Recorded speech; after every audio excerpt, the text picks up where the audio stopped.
The limitations are mental limitations. They're psychological and emotional limitations about what it is we're allowing ourselves to see about the nature of the universe.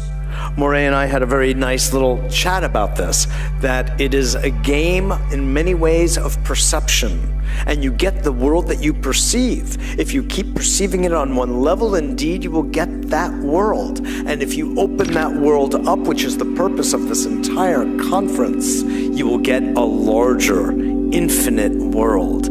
Okay, without further ado, I want to bring on Judy Wood and get down to some more brass tacks so we can progress our evolutionary thrust in today's afternoon. Judy Wood.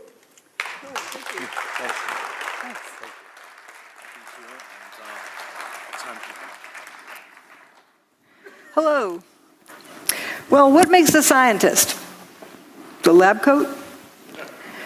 Many folks have said that, well, she's not a scientist, she's not an engineer. Well, what makes an engineer? I have degrees that show it. I have a lot of experience that show that.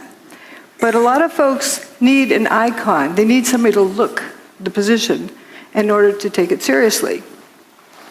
So I'll go ahead and take these off, or maybe take me more seriously if I wore the coat. Let's see. Hey, you want to pull it off so I don't take off the... How far do you want to go? Yeah. There you go. Most people don't realize that this lab coat originally came from, does anyone know? Madison Avenue. They decided that doctors will look more official and authoritative if they wore a white lab coat. Thanks. Well, one thing that does make a scientist is a bag of evidence. This is evidence, and that's what we're going to talk about today. So, where did the towers go? We assume where they went.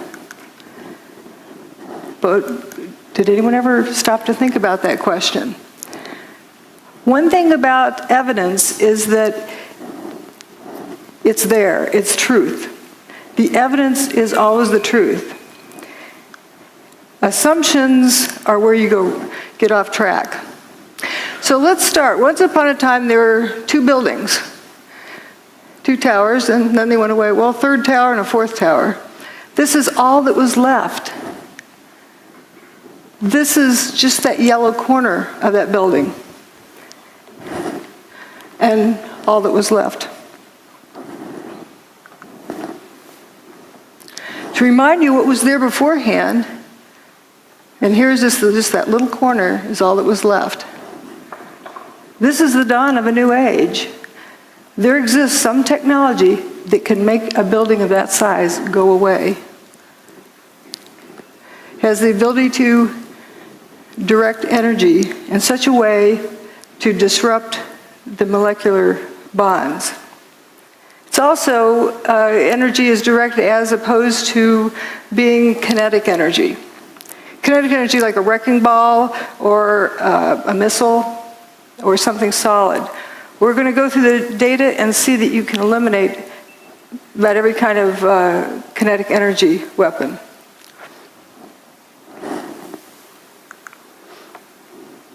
And we know this technology exists. The whole world saw it, even though they were told they saw something else. They saw what happened. And this indeed is a technology that can be used for free energy. It doesn't need to be used for evil purposes.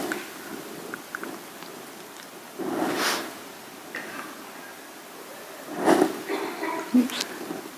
Again, that's all that was left, just a story or two of that. And would you believe it, that 14 people survived in there? So what we're going to learn is that the towers didn't burn up, nor did they slam to the ground, but turned into dust in midair. That's not a collapse, that's dust squirting up.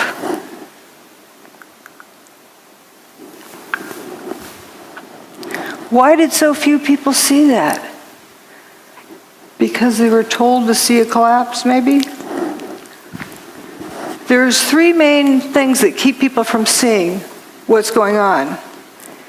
Problem-solving skills, groupthink, peer pressure, and that they're terrified by the implications. We're going to just focus on the problem-solving aspect. If I tell you the answer is 27, am I right? Well, what's the question? What's the problem I'm solving? If you don't know the problem, how do you know if the answer is right or wrong? You first have to define a problem before you can solve it.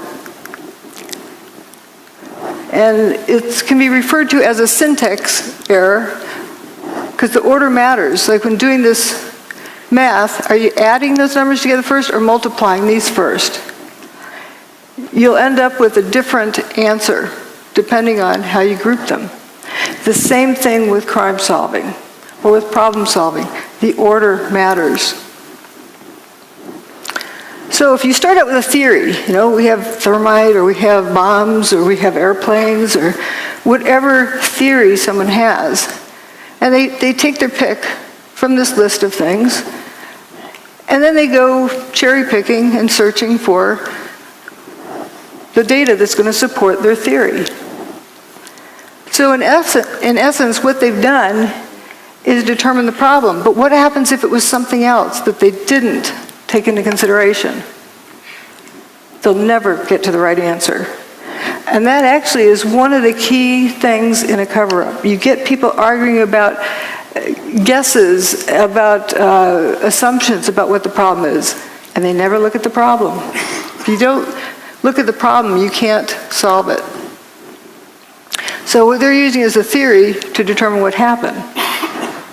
That's the wrong direction. We have to start out with what happened. You collect data, and the data always tells you what happened. And from that, you determine how it happened. But only after you first establish what happened can you determine how it happened. If you don't know what it is, you can't determine how it happened. For example, look at these beams falling with dust trailing behind them, opaque dust. Let's say you're going to impersonate one of those beams. So you cover yourself with dust and jump off the top of the building. From the ground up, would someone see that dust trailing off of you? No. You need more dust. Okay, let's say you get a couple of armloads of flour and eject it out as you're falling. Can you impersonate this? No, that's opaque dust. It initially blocked out all of the sunlight, 100% of the sunlight, so it was pitch black. It's very dense dust. And you come to the realization that these pieces of material are becoming dust. They're frothing up into dust as they fall. And they didn't hit the ground. But if you didn't know that these turn to dust, and you start out with an assumption, you wouldn't get to the right answer because do you know of anything that can turn a building to dust in midair? Something turned it to dust in midair. So it's important to first determine what happened, then how it happened, and only then who did it or why they did it. But again, we're just going to focus on what happened. The towers didn't slam to the ground. If they had slammed to the ground, there would be over 1 million tons of debris left stacked up in the ground. That didn't happen. Manhattan would have been flooded. Well, as we'll see, the towers were built in the Hudson River with a dike around them. If you slam 1 million tons of debris down onto the dike, you're going to break it. Didn't happen. And if you slammed 1 million tons of debris to the ground, it's going to make a thud. The seismic signals did not reflect that. Those are the three biggest issues, but there's a whole lot of others as well. But we'll focus on those initially. The lack of debris, the fact the bathtub wasn't damaged, and the low seismic recordings. There's all sorts of other things, and toasted cars, of course, is one of the favorite things. And then in the second part, I talk about other pieces of information, other data that shows more about what technology is involved. But remember, we first have to establish what happened. Lack of debris. Again, if over 1 million tons of debris slammed the ground, you'd see a pile of debris left over. All right, you go to work on a nice September morning, and there's Tower 1, there's Tower 2, and you work down here in Bankers Trust.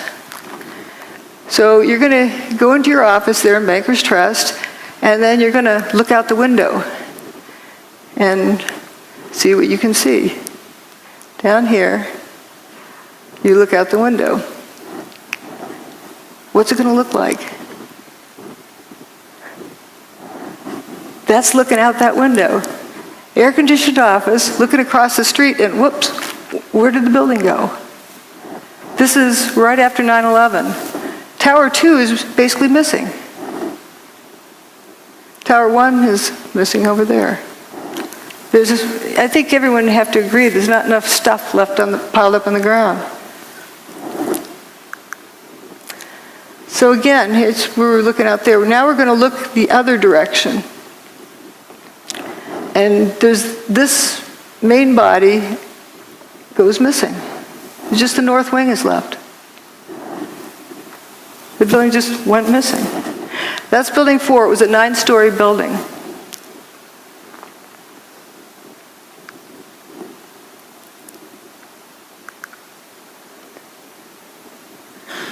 So this is what was there beforehand, and it just basically all went away. And a satellite image shows, all sorts of holes that were in those buildings. The middle part of building 6 is gone. It looks like a post hole digger cored it out. You have holes over here on Liberty Street. Even some holes in Vesey Street. And notice again that north wing is remaining, but the main body's gone. And this is Bankers Trust, where you're looking out the window, seeing a non-building across the street.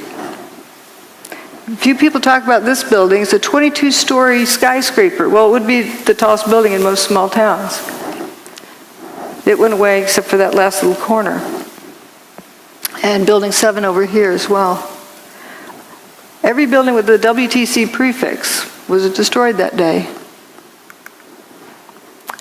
So we're going to look at this direction. Now, a lot of people talk about hearing the BBC announce early that Building 7 went away. Well, CNN did the same thing for 1 Liberty Plaza, but it's still there.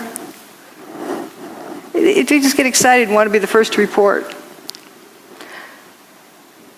And we're going to go down and look on the ground and see what it looks like down in here. Looking at the front door of Tower 1.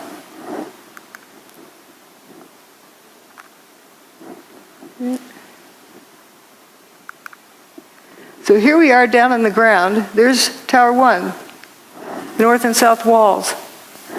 Ambulance that was parked in front of the front door of Tower 1. It doesn't look clobbered by anything. This picture, I believe, was taken on 9/11, later in the day. I don't see any big steel beams on the ground. There's aluminum cladding. The towers were built with steel columns on the outside that were covered with aluminum cladding. And you see the aluminum cladding. The ambulance looks pretty good. This was the day after 9/11. Peter Jennings in the studio. Do we have sound? Uh-oh. Well, what Peter Jennings is saying is, George, oh, yeah. And have you been able to Start again. This is Stephanopoulos is down in Lower Manhattan today. George, I don't know if you heard a little earlier me raise this question, which was actually raised by ABC's Jackie Judd, as we look at these areas down below and the video of where the towers used to stand and where is all the rubble gone. And have you been able to, is there any way you can answer that question? I'm sorry, Peter, I didn't get the question. Okay, I apologize. Jackie Judd and several other people keep asking us, when you look at where the towers used to stand, there is surprisingly so little rubble. Where did all the rubble go? It's a very good question, Peter, and I have asked some people who've been doing some of the rescue and recovery work this morning. If you look behind me, you can see the very remains, the skeletal remains of the World Trade Center. And one volunteer, Robert Gerlinski, explained to me the reason there's so little rubble is that all of it simply fell down into the ground and was pulverized, evaporated. This is vital information. I really feel for George Stephanopoulos. He's got this job telling the world what's going on there, and that's the best he could do. And we humans tend to keep asking questions until we're given an answer. We don't stop to think if the answer makes sense. So what he is telling us is that it's obvious there's a big lack of material there.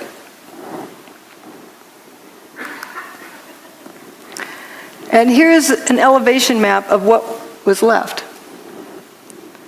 And you see building 4 went missing, the holes in building 6.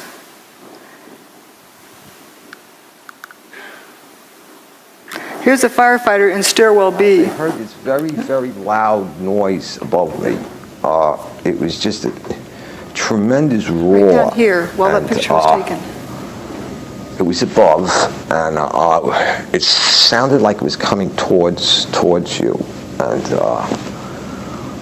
then the wind, a very, very fierce wind, and my helmet started lifting me up off the ground, and so that's when I crouched down. The next thing I just crouched down.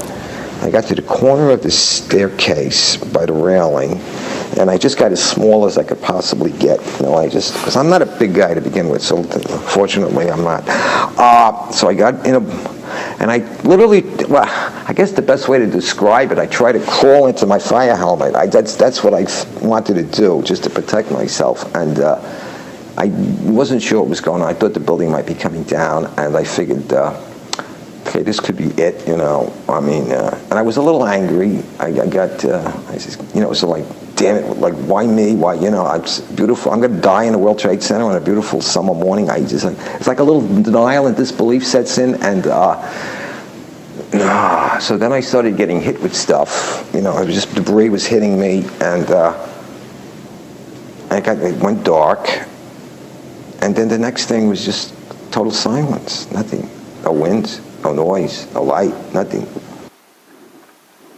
And then I started hearing noises. I started hearing moaning, and guys were starting to communicate, yell out. These were the guys I was trapped with. They're calling out, who's there? You guys all right? Blah, blah, blah, and this kind of thing. And I realized I was other people. I wasn't alone, Because when you're alone in a situation like that, it's like existential isolation. It's like, and then when you find out you're with other people, it makes you feel a lot better. Even though you're in a very bad situation, at least there's other people. But then the strangest thing happened. This beam of sunlight came right in on us, like about 8 inches long, but it was clearly sunlight. It was all dirty, full of debris, and it looked like pepper was floating around in it, sort of. But it was sunlight, and I'm like amazed now. It's a 110-story building above us, and I'm looking up at the sun. He was right at the base of this building. But when you came out, you had no idea where you were. There was no way to tell north, south, east, west. It was just the whole atmosphere was full of debris and papers and smoke, and there was no landmarks. There was no way to make a reference point. You couldn't see the sun anymore. The sun had gone away because the sunlight that had come in now was gone, and so there was no way to tell which way you were going. He was at the base of this building while this picture was being taken. And all 14 of them walked out on their own steam. Let's see. Here again is where they were. Jay Jonas was one of the ones with them. And said, I looked and said, guys, there used to be 106 floors above us, and now I'm seeing sunshine. There's nothing above us. That big building doesn't exist. Then later said, these are the biggest buildings in the world, and I didn't see one desk, one chair, one phone, nothing. Another survivor described walking out onto an empty football field. This is from the base here. This is what was there that went away. And that's where another 14 folks survived, in that little stub at the end of that first building I showed. And they had that hole in Building 6 where 50% approximately of Building 6 was missing. And the main body of Building 4 went missing.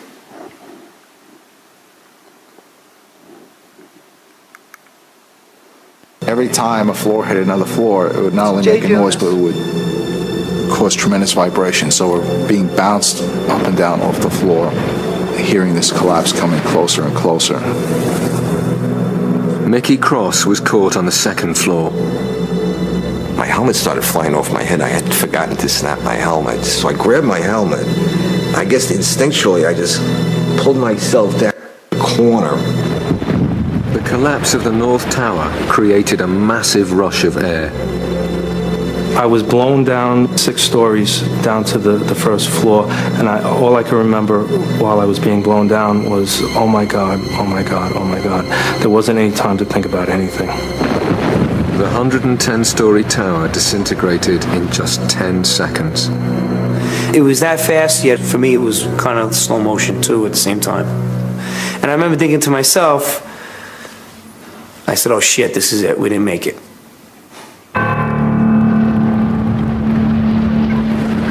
Faced with what seemed like certain death, the trapped firemen thought their last thoughts and prepared to die.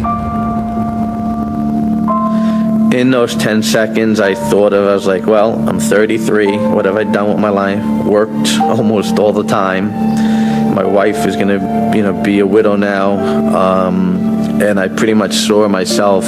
Pretty much saw my funeral. I saw everybody at the wake at my funeral, and my parents and family there. You think about everything, I guess, that you haven't done in your life, and you realize that, is this it? Are you going to make it out of here?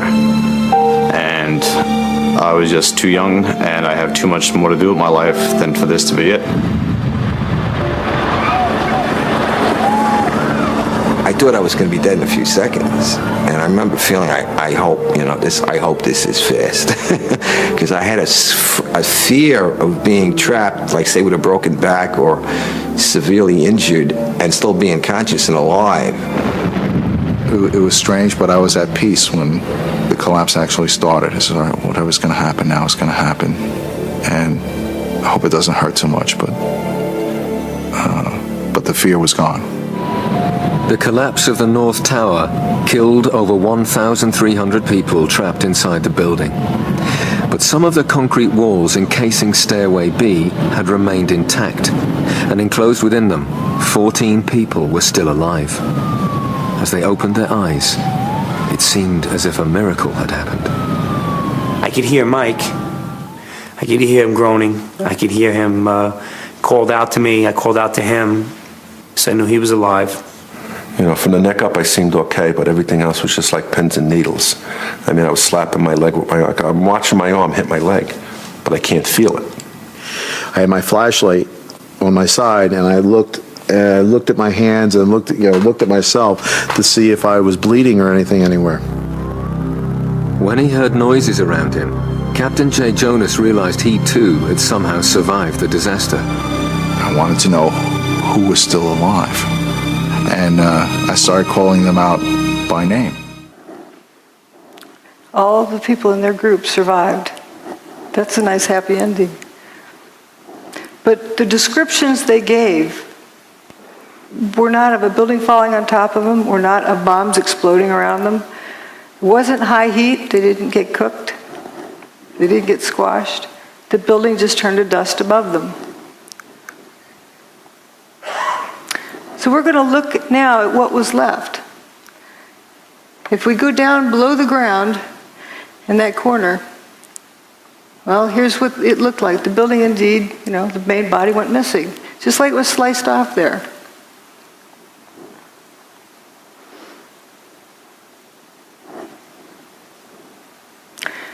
So the mall is in the first story below ground.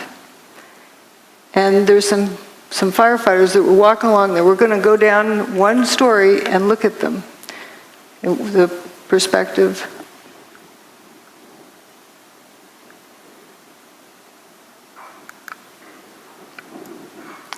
Here they are. That's right under that area. It's a little bit punched in down here, but you can read innovation luggage, Hallmark cards, so you know right where they are.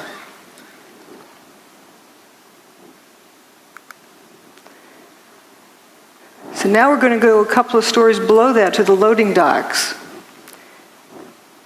And it's right below there is where they're walking, but the loading docks look from up above.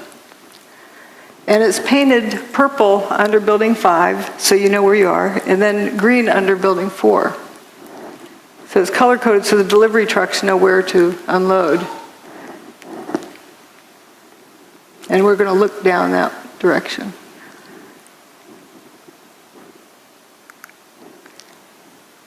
Just after 9/11. Listen to the echo in this audio clip.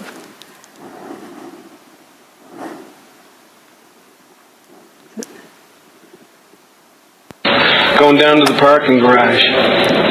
We're in quite deep. These are the first pictures of search crews underneath the World Trade Center, desperately looking for survivors. That's not a collapsed parking garage. That's not even a full parking garage. It's an empty parking garage.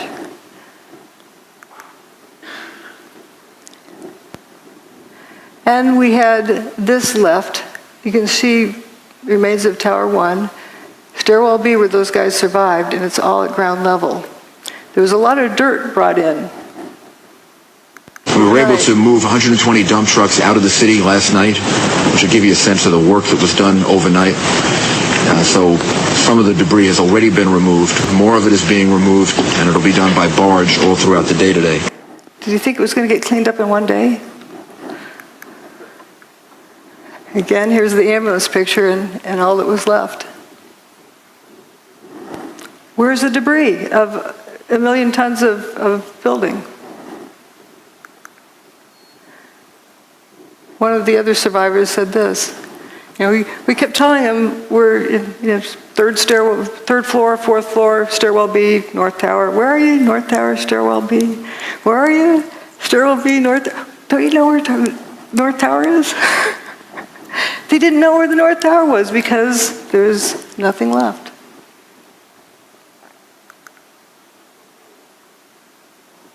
And do you blame them? Here's right where those guys were, up in that little corner.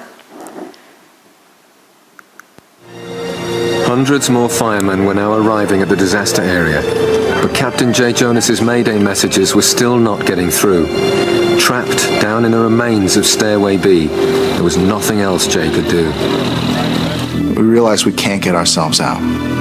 And that's a big mental leap for a fireman to take, because we're so used to being the people who are going in to rescue someone. Now, the roles are reversed, and you realize you're helpless yourself. But with the survivors buried alive beneath a debris field that extended over 16 acres, it seemed they would need another miracle to save them.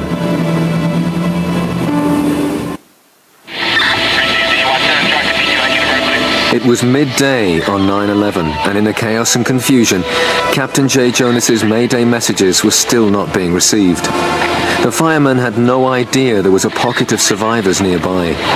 Then Jay again tries to make radio contact. Unexpectedly, this time his call is picked up.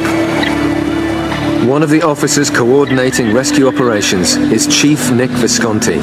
He responds to J. Jonas's Mayday call. sequence. Operations to lattice 6. All units stand by. Operations to lattice 6. I got a radio transmission from Nick Visconti. I heard operations post to lattice 6. Operations post to lattice 6. This is Jay, where are you? Okay, 10-4. North Tower, stairwell B as in boy on the second floor. But the location Jay gave was unbelievable to them. The North Tower no longer existed. They asked for his location again. He asked me that a couple times, and one time he asked me that. Somebody else got on the radio and said, "Where's the North Tower?" I remember somebody saying it, "Where's the North Tower?" on the radio. And I said, "Oh shit." I says, it's not good.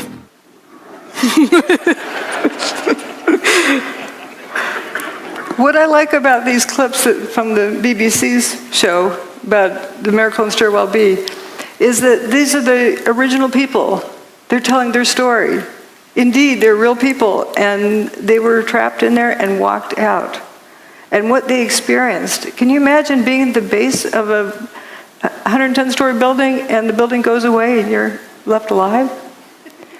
There's also a fellow who remained at the edge of that hole in Building 6.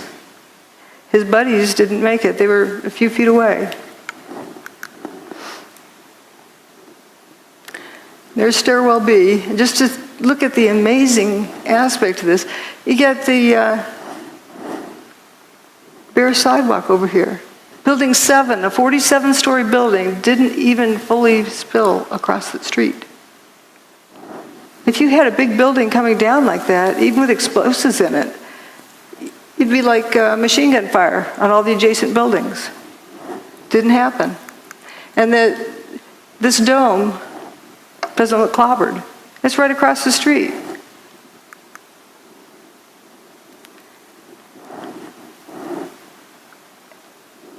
You don't see that debris piled up on the ground. This is right at ground level. So now we're going to talk about the bathtub. I don't know what the lighting is. If the building crashed to the ground, Manhattan would have been flooded because that dike around the bathtub would have been ruptured. And all of the PATH train tunnels and subway tunnels are all connected underground, and they would all have been flooded. That didn't happen. Here are the towers before they built across the street. There was just water right there at the base of the towers. And the towers go well below the water table. There's also the rail lines that come under the Hudson up into the base of the bathtub. That tunnel was not damaged. First they were worried because they had water in the tunnel, but they had fire hoses on it, rainwater going in there. But once they pumped it out, it stayed dry. That's the bathtub wall. It's called, or slurry wall, or dike, whatever you want to call it. It keeps out the Hudson River. The towers were actually built in the Hudson River 70 feet below the water table. That's 7 times 10. So they're pretty far down there. And if that thing had been ruptured, Lower Manhattan would have been flooded.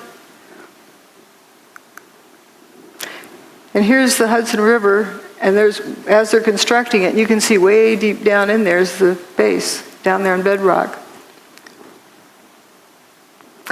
The PATH trains from the Jersey side used to come up through here and back out, but they rerouted them to turn around in the new big bathtub.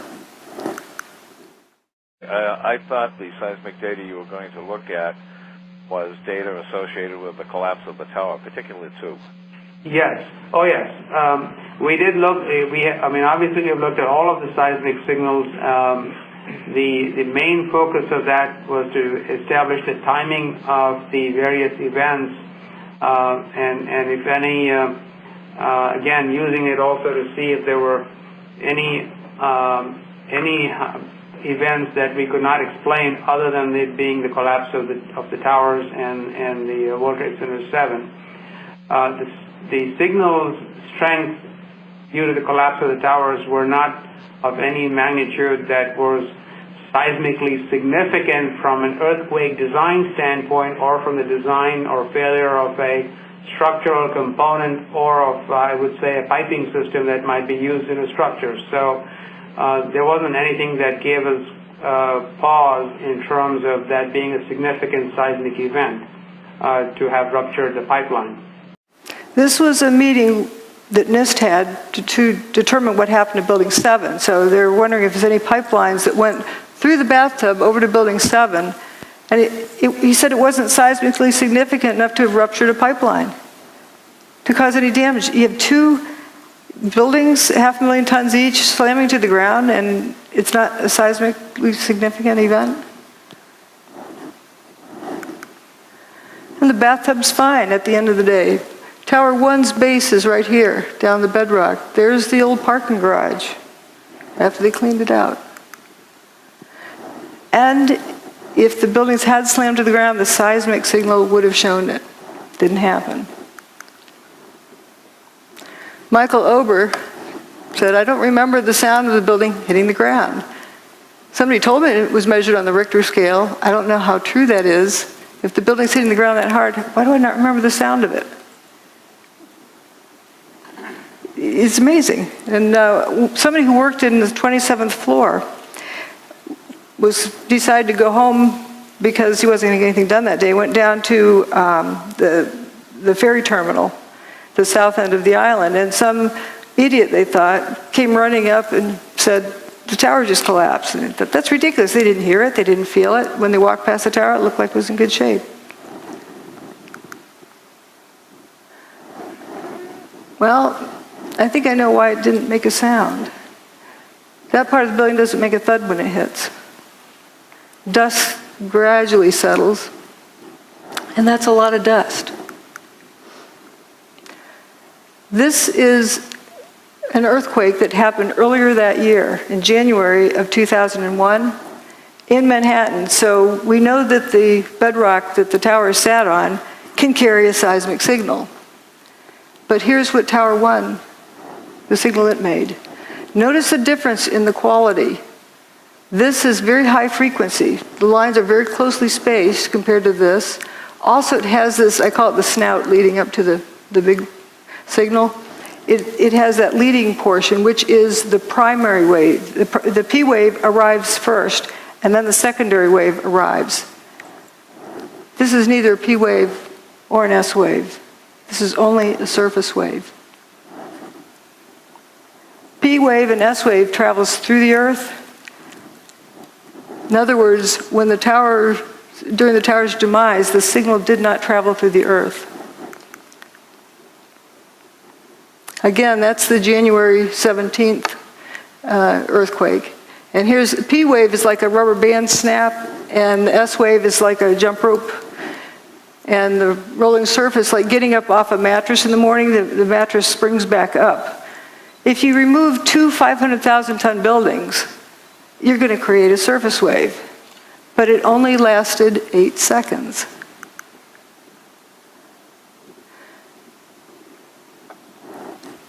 You know it takes 9.5 seconds to throw a bowling ball off the roof of the towers and have it hit the ground?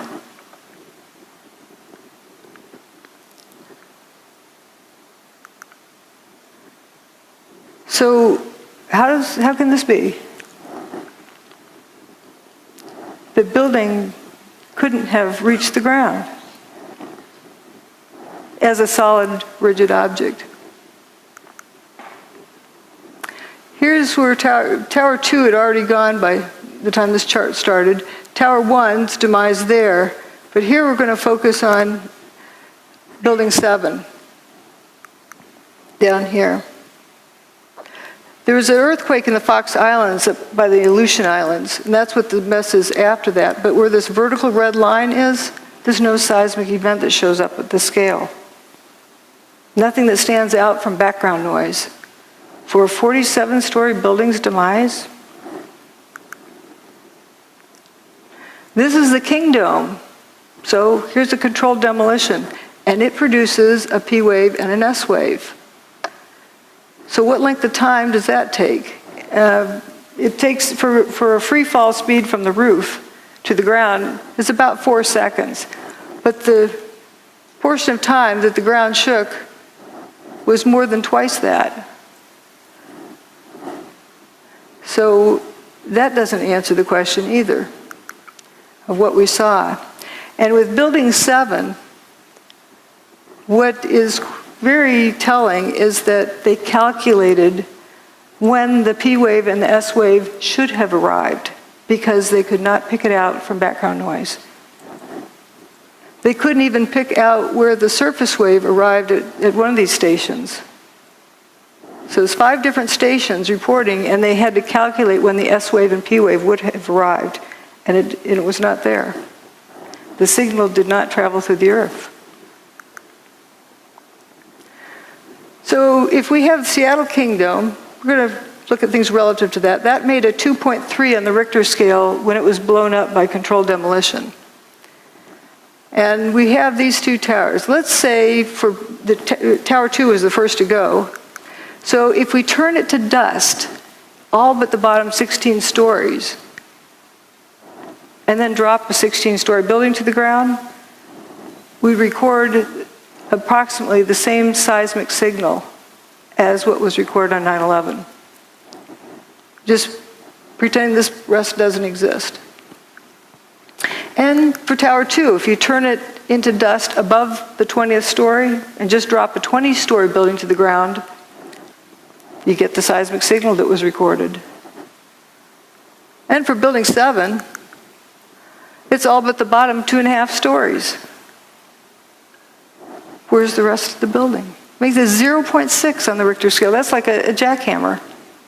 It should have sounded like it was raining dump trucks. You know, big dump trucks go down the road, they wake you up at night because they vibrate the ground. So we've talked about these 3 things. Now we're going to talk about dustification and lather. You'll notice I use a unique language. If you don't know what the phenomenon is, and you use the name of a known phenomenon, that's wrong. You're misleading the direction the information is going in. You're calling something like fire when it's not fire. That's why I use the word fumes, because if you use smoke, you're assuming the cause to be fire. If you don't know what the phenomenon is, better not use a name of a known phenomenon.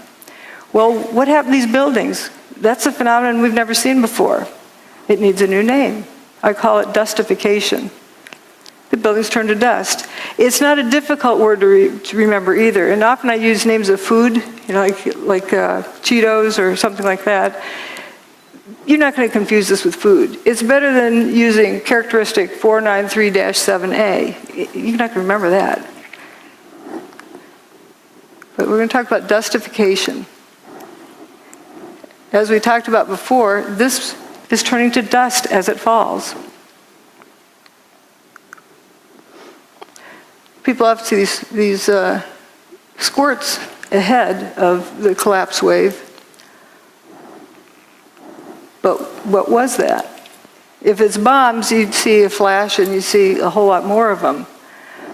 But if you have the whole building turning to dust as it comes apart, what about the water tanks that are distributed throughout the building? They're going to get weaker and weaker as they're dissolving until they suddenly give way. And I'm tempted to believe that might indeed be what that is. We don't know. But if you got that whole building down on the ground in like 8 seconds, well, let's say 9.5 seconds just to give it some extra, it would have to be squirting out here at the base at a minimum of Mach 1.5. The air from the middle to get to the outside is like Mach 2.5. For sure, all of the adjacent buildings should look like they were machine gun fired. That's a lot of stuff to squirt out of the way. And that's assuming the building took, 9.5 seconds to come to the ground. So you just have this couple little puffs. Something's not right there, too. Now, people who say, okay, they claim they heard explosions. And so therefore, it must be bombs in the building. They're starting with assuming what did it, and then going back to assuming what problem they're solving. instead of determining first what happened. Well, if you recall, blasting zone ahead, turn off cell phones and two-way radios just in case it triggers something. How are you going to get everyone to unknowingly turn off all their cell phones in southern Manhattan for weeks ahead while they prepare the site? But there were sounds of explosions. Bombs go boom, but not everything that goes boom is a bomb. Think of putting an egg in your microwave oven. Turns out there's a lot of folks who talked about these Scott packs exploding at ground level, sitting on the fire trucks. There's a lot of testimony here. We don't need to go over it, but there's various firefighters who talked about hearing these Scott tanks exploding. Now this is slow motion of Tower 1 coming apart.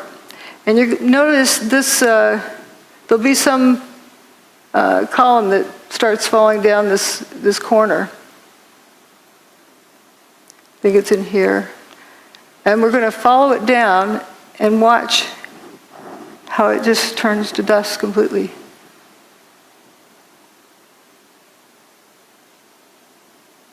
And as well as these other things. Here it is. Okay, it's got the dust trailing behind it. This is a solid piece.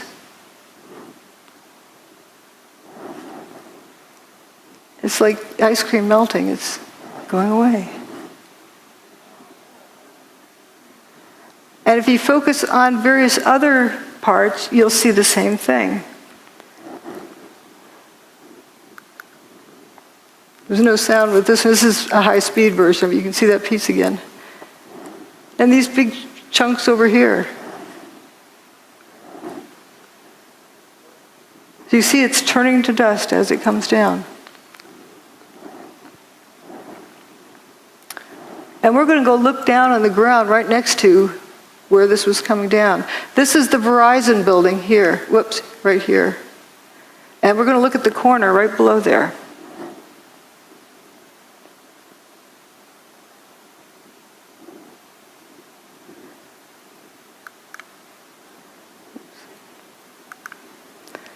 That's the Verizon building right there. This is that intersection where that material was falling. Right after everything's settled, these people who were hiding come out of their hiding places. And they're probably in awe. There's, no building here. You can see sky. Looking at the body language, the guy with his hands on his hips, arms folded, arms that side, they're probably in total amazement and shock and just bewildered. I call this picture the Twilight Zone because they probably felt like they just walked into the Twilight Zone. A bunch of cars went into spontaneous combustion, apparent spontaneous combustion up here with a sea of unburned paper in between. And here's that toasted car lab. But we're going to look at various directions of watching this dustification. There's a cluster of core columns that remains here. Watch what happens to them.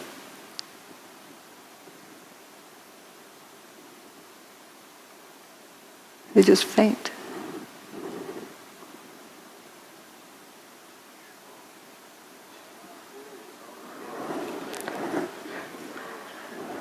I believe that's the upper part of where those firefighters survived in Stairwell B. Those are core columns. This is another one. See how it peels away like a banana? And you see this clear air around it. Some folks like to say dust settled on it. Well, dust can't settle on something like that fast without seeing it.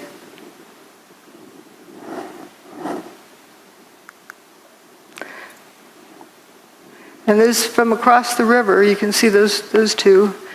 And then there's a sequence from the northern view. And my detractors like to say, oh, it fell over. And because the dust was so fine, it hung in the air. Well, if the dust is so fine it hung in the air, how could it be settled instantly on these vertical columns? We saw how it was peeled away like a banana. But it comes a point where it's no longer a crisp boundary and just turns to dust. I call it dustification. I mean, Where have we seen it before?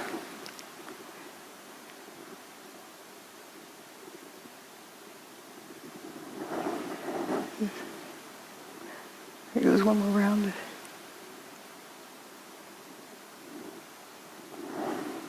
But you're told to see a collapse, so you tune that out. You can see all of this just frothing up into dust. That part.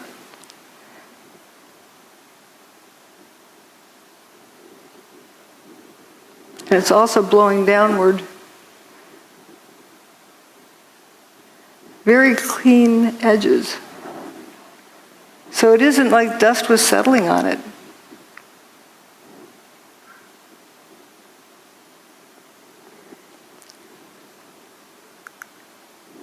And another part of it, this is further up than this image, because this is coming down close to this building.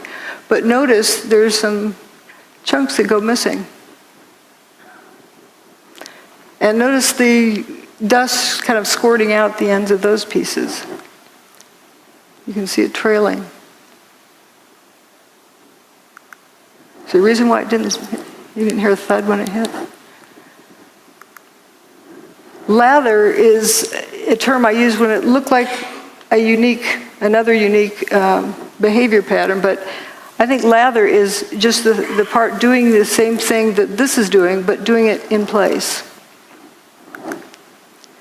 And this video is of Building 7, the north face, but notice it's one face and one face only that has this lather pouring out of it. No, go low to the corner.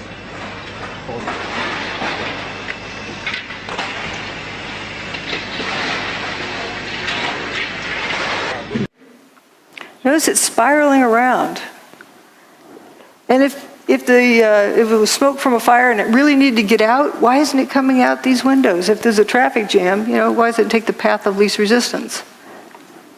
The wind that day was 7 or 8 miles an hour.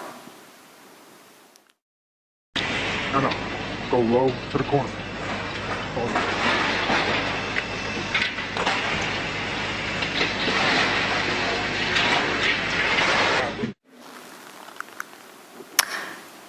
Now we're going to look at dust rollout and fuzzballs.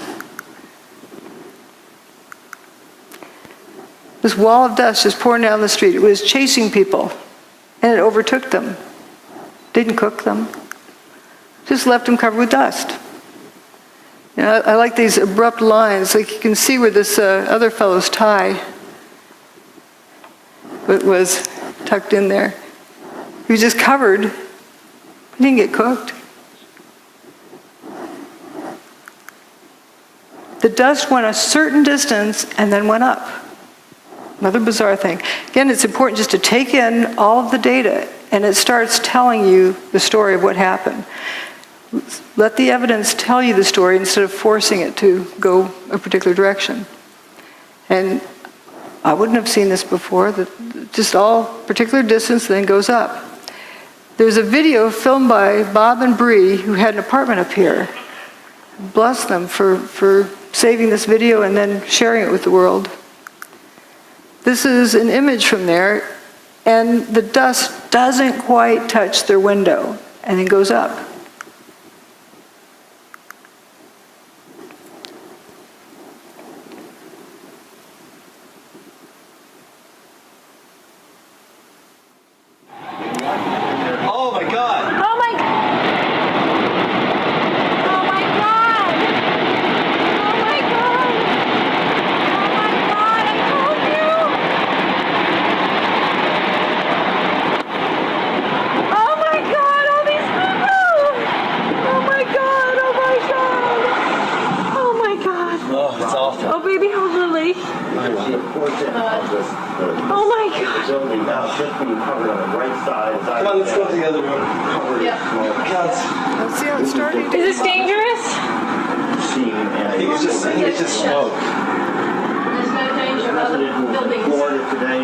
Is the air conditioner turned off in the room? Good thinking. And the windows closed in the bedroom? Near the area are an absolute crazy situation. The entire top of the building just collapsed. The entire building just collapsed. The building just collapsed. We're going to leave because... See how it just starts shooting up? It doesn't touch the window. This is a devastating It doesn't go past here. is no more. We do not know at this point the extent of injuries or casualties, how many people were in these buildings trying to get out. We've seen some gut wrenching. Oh, people are running away. They're running away. Hanging out of windows. What are they going to do? Green You guys grass. gotta run away. You see the obvious. That grass stayed green the whole time. All right, let's go to ABC News right now. I think it's going to be blown away from us. No, it's the wind is being blown away. Horrific, incredible, not to be believed. It just came that particular distance, but it went up. Just a few minutes ago, within the last minute actually, the second twin tower collapsed. Just to recap, if you were just joining us, around 8:42 Eastern time this morning here in New York City, a plane crashed into the right twin tower of the World Trade Center. Isn't it amazing? It goes up. Now, controlled demolition, the dust doesn't really go above the highest point of the building, the original building. But this went up and blocked out all the sunlight for a few minutes. And it went up and continued going up. And continued going up for months and years. Wet tire tracks, they wet it down, they're misting it from up here. But what's this? Wet dirt? All right, fuzzballs. Notice how clear the air is from here on up. But down at the bottom is a thick haze. And you'll notice from the time on the clock that it's only 15 minutes after the South Tower went away. And this is 15 minutes before the North Tower went away. How could that fine of dust have landed in that short of time? It's fallen out of the air because it's clear. And there's several other pictures that indicate this, that it was coarse dust that landed and then became fine dust and began rising up like it kept breaking down. Toasted cars, we got to get to the toasted cars. I say they're toast, they're history. I can't say they're burnt because I don't know that. But they're toast. I just decided to use that word to say something happened, messed them up. You can't fix it, you got to get a new one. It's history. This is a police car found on FDR Drive. I don't know how it got to, I don't know where it was toasted. There were some that were witnessed as being toasted on FDR Drive. But this one is quite interesting in that it has an abrupt, toasted, not toasted. Like it's like it's on the showroom floor. It just had a new wax job back there. What abruptly stops a real fire, a regular fire, doesn't do that. It would be lapping around the corner. Also, why aren't the lights melted? And you have the circular spot on the other side. Gas tank is still, fine. This is where all the toasted cars we're seeing that I'm aware of, as well as the toasted car lot. And the ones we were looking at were down here. And an emergency medical person said you could tell it was hot at the Trade Center because you could feel the heat from the bridge. But paper wasn't burning down here. How could somebody over here, 3/4 miles away, feel heat? Something that they perceived as heat. And you said you saw melted tour buses, melted cars? The cars that were right down there, it was just unbelievable. They were twisted and melted into nothing. The debris is just unbelievable. And then you can see fire trucks and police vehicles that were down there early that all their windows, the windshield are completely blown out must have been from when debris dropped. But even more jarring, I think, is this scene right here. Look at these two cars placed on top of one another. I think when you think about the impact that these planes must have had, it's hard to visualize. I don't know what to say. Because everything melted. But here, at least you have some remnants. You have literally an engine that is melded together with other parts of the car. moving over, you've got another car they moved here. It looks like it's been through a war. You can see the papers, all the burned out papers from the building. You see the soot and the dirt, and it just shows you how devastating this blast was. Look across the street there. You've got a Con Ed truck that, you know, some of the Con Ed people now looking at, examining, trying to figure out which truck that actually was. But that truck, too, in terrible shape. So while many of the items, the steel, was literally melted. People who have been right down next to the base of what was the trade towers say there's virtually nothing. Yes, we'll stop here on this toasted bus picture. And realize there's no burnt marks, no scorch marks. The toasted bus. But yeah, these poor reporters, they're doing the best they can. Remember, the evidence is the truth that a theory must mimic if a theory is correct. Starting out with a theory, if you haven't figured out what happened first, you're just solving an imagined problem, not a real problem. So it's so important to look at the evidence. As we've seen, the evidence is showing us a different story than what we were led to believe. Now this toasted bus, notice there's no big flame marks running up beside the bus. No scorch marks. Is this echoing? Oh. And then we have also this vehicle that's already rusted. You can see Building 7 is still standing. Every car up this road was toasted in some way. Every vehicle. I call this the swamp. I think you can see why. Is it the sound? Oh, yeah. No door handles. Yeah. Not a trace of window glass.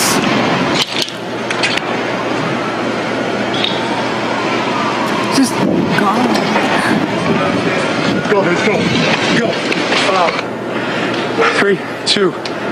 Oh, man. More debris falling from a nearby building, the World Trade Center. We're at West Broadway and Barclay. Very difficult to breathe here, but look around. This must have been ground zero where this thing blew up. Car after car after car, buses, completely obliterated and burned straight down to the steel. Behind me. He was describing it the best he could. Here's more of that street. And notice no door handles. Now that in itself isn't surprising, but we're just noticing the patterns. It seems that door latches, trunk lid latch, this door, door latches and door handles were completely gone. Also, this looks like it was sandblasted, ready for a new paint job. Not a trace of window glass left in that. And that's what seems to be a trend with the toasted vehicles. Something happens to the engine compartment too, like this one down here. And notice again this distinct, abrupt line between different parts of the car. Now, often folks say, well, that's just like any old burnt car. Here are burnt cars up at the top. Notice these rings of burn marks around it. And burnt cars also have remains of window glass. See, this is clean down here. And here we have traces of window glass left.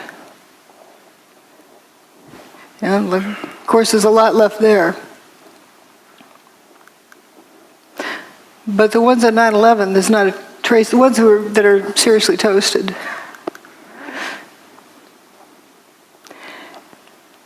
Doesn't look at all. These are uniform colors, like they've been sandblasted, ready for a new paint job.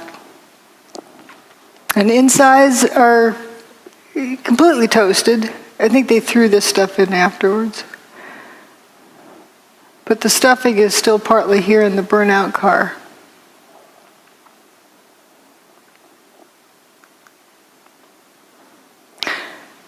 So there's a bunch of cars that appear to go into spontaneous combustion up in that parking lot. And we have various views of that. And my detractors often say, well, the cars were towed. they were burned elsewhere and were just towed through junkers. But we have photos of them before, during, and after. Now, here's the toasted car. See how it looks like this flame coming out of them, but the sea of unburned paper in between. The building's over here, the towers. And here again is the tower still standing. And there's the untoasted cars. They're not even toasted yet.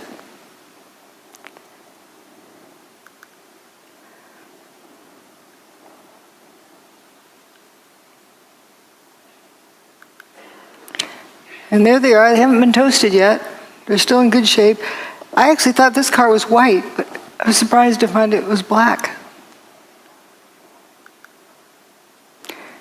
And here, it's still in good shape. People are evacuating. Here it is after it's been toasted. You can't tell it was a black car.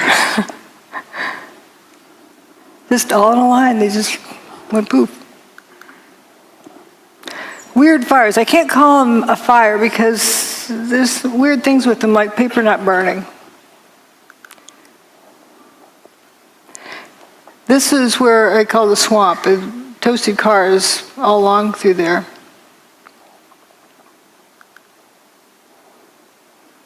And the fellow who came out that door, he's probably the one that left it open, walked up West Broadway. And it was pitch black. And then he said, thank goodness the cars started lighting up, because then he could see where he was going. He walked out of there up to intersection C and turned over towards D. And intersections along there, paper's not burning. Here's the firefighters going for a lunch break. They come, doo-doo-doo, you know. They don't seem at all concerned that they're walking through this fire. They aren't worried about a car blowing up. Now, this is an interesting picture. Often we were shown this by certain individuals who would say, see, molten metal. But wait a minute, what's really going on here? This is an igloo cooler and a trash can that aren't melted. If this is white hot, then it's got to be, hot enough that it's going to melt this aluminum. Aluminum melts at around 660 centigrade, and it's a kind of barely a beet red. You have to be like 1,000 degrees centigrade in order for it to glow. So when aluminum's glowing and it's not a puddle, something else is going on.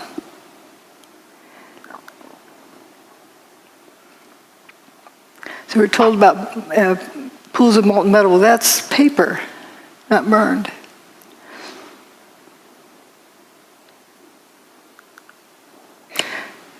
Aluminum is blood red when it melts.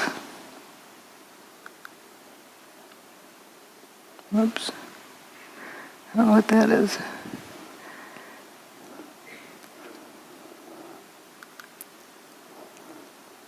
Again, remember this temperature, and up here is where you need it to be, well above where aluminum melts. But you see, this aluminum cladding appears to be glowing on the end. This corner up here. And you get these, I call them Cheetos. And in case people don't know what Cheetos are, the orange thing on the ground, and you're not going to confuse that with a piece of steel, but there's these little things that look like Cheetos that are glowing.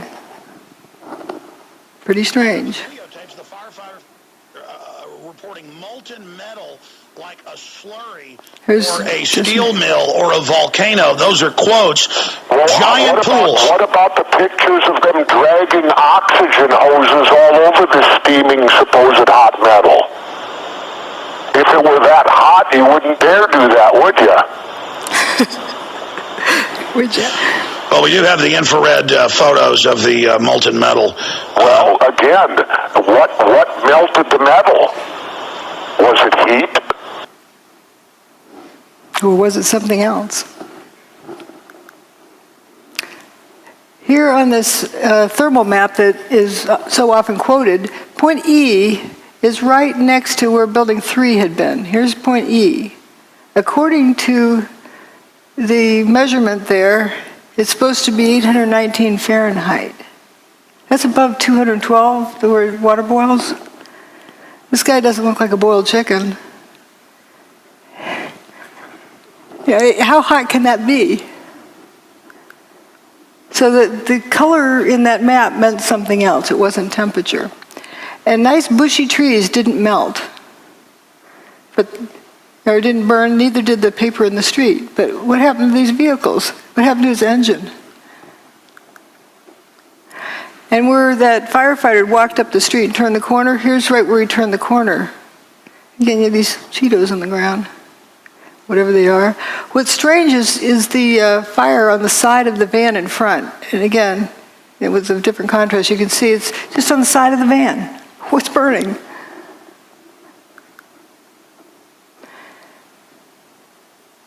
This shows the apparent spontaneous combustion. This is during the cleanup. You see that thing that flashed over there?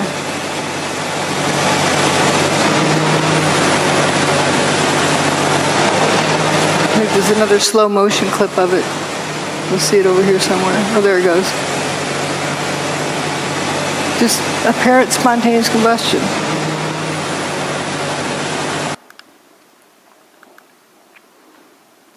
This is a clip where they talk about hot steel-toed boots. Up to 10 times a night, often until 2 in the morning, delivering whatever it is rescue workers need to do their jobs, like the ones working in the hotspots. Steel-toed boots is one of the biggest things. Steel-toed boots? Steel-toed boots. Out still on the rubble, it's still, I believe, 1,100 degrees. The guys' boots just melt within a few hours, and they're burning their feet. That story was repeated again and again and again. People assumed it was proof that it was hot. When my steel oven melts, the turkey inside is more than well done. So how can you have steel-toed boots melting and there's no reports of burned feet? How I hear that is the boots were coming apart. They're disintegrating. Someone suggested it was because of heat. And people just ran with that story. It was the best, the only answer they got to the question, so they ran with it. But something was likely happening to those boots, coming apart. But you can't walk around on a barbecue grill without burning, if it's that temperature. Mayor Giuliani. There were fires of 2,000 degrees Fahrenheit below the ground. I could be standing here and you could be standing there. And I could be describing to you, Governor, the site. And then a fire would break out in between us. And it was just by luck or the design of God that we weren't killed. He was standing on 2,000 degree temperature pile. He doesn't mean to be sounding like an idiot. He was describing something that he experienced, and that was the best explanation he could give. Weird apparent spontaneous combustion. So here we are, down to the rolled up carpets. We'll see why I call it that. At the end of the day, you have these straight soldiers here. If you have buckling from overload, doesn't it bend over? Doesn't it bend around the horizontal axis? Why is everything straight? If you overload these outer columns, they're going to bend. If you mash something down real hard, it's going to bow out.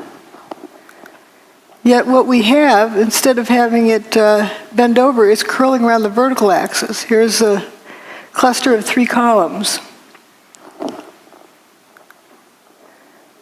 And this lasagna noodle, see, you can't confuse that with a piece of food, but it emphasizes the fact that this isn't loading that does this. Something else happened to this. This is straight, it curled around the vertical axis, not the horizontal axis. How do you get something to bend more than 180 degrees? And not even crack. It's a smooth bend, and it splits at the seams. This is a very interesting one. I'd like to have somebody, you know, an engineer who claims that that's normal, draw me a free body diagram and show me the loading to put on that beam to make it do that. You know, it's not like a rubber band that recoils. If it's hot and it's flowing, it doesn't have the strength to recoil. So how do you explain this crinkling up, like curling ribbon? Now that's what buckled beams look like. They don't do that.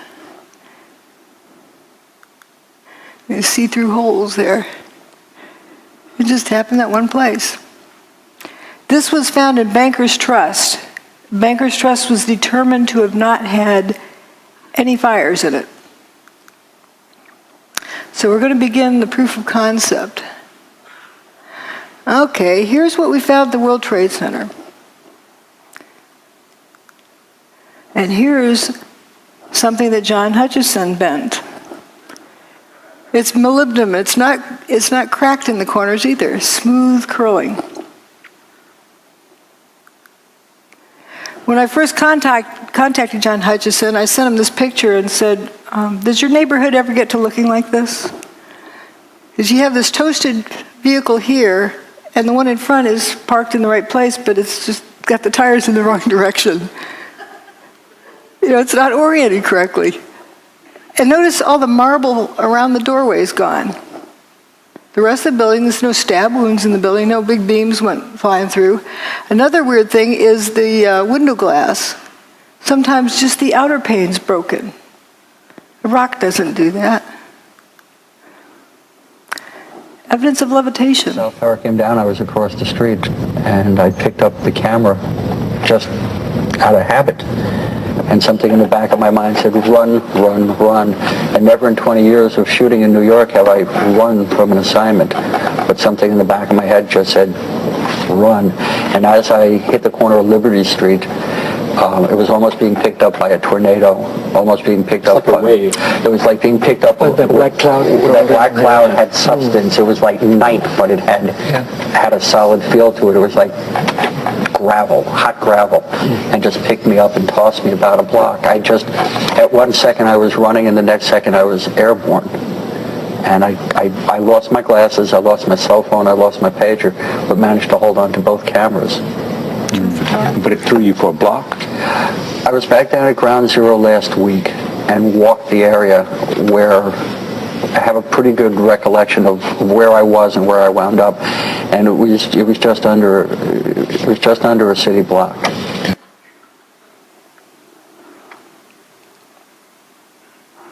It was this blast of warm air. It wasn't hot. It was warm. And it picked me up and threw me up against the wall of the building that was... You were picked up off the ground? Physically picked up off the ground. I remember an explosion. At that point, I got knocked out. I don't remember anything. Then I got up, and I looked out the window because the windows exploded, and the street below caved in.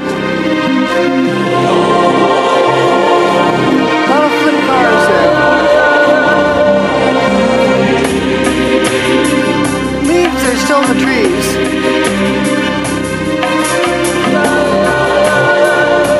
This is in good shape, but upside down. The cars appeared to be either flipped or toasted. Now let's consider something else here. John Hutchison's work, he's got water drifting up, levitation of water.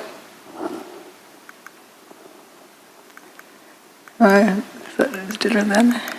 Now we'll come back and talk about the weather. We need to talk about the weather, right? Someone thought it was a nice, beautiful day. Well, it was right directly above Manhattan, but not a few miles off the East Coast. See, as nice as can be. Here's Geraldo Rivera, who's chased out hurricanes for 40 years. Have been so attracted over the years to hurricane coverage, but there's risk involved. There is, the peril of not knowing what's going to happen, that adventure, and it's pitting yourself against an enemy. It's like war, only no one is shooting at you specifically. That's what the allure. But there is nary a storm that the juices don't flow, and you look and check it out. Remember that? I watched that live. That may be a Star on YouTube. You know, you got to get up close and personal. And this was Hurricane Ike, I think. This that was recent. That was wasn't this Rita? You would know. You know what I think it was, Rita? Rita in Galveston, Texas. Yeah, Galveston. And you know, obviously Katrina before that changed so many of our histories. It was so traumatic. You know, and it's one funny thing I think of if only a hurricane had come on 9/11. And it was that crystal clear September day. Sure was. And if it were only one of these weather days, history would have been rewritten. And I think about that a lot. This is what was shown on television that morning of 9/11. This is where the hurricane was at that moment. See anything missing? This is where the hurricane was, here.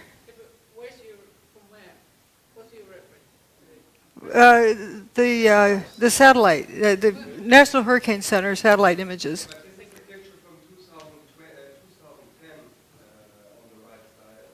That's Geraldo from that time. The rest is from 9/11.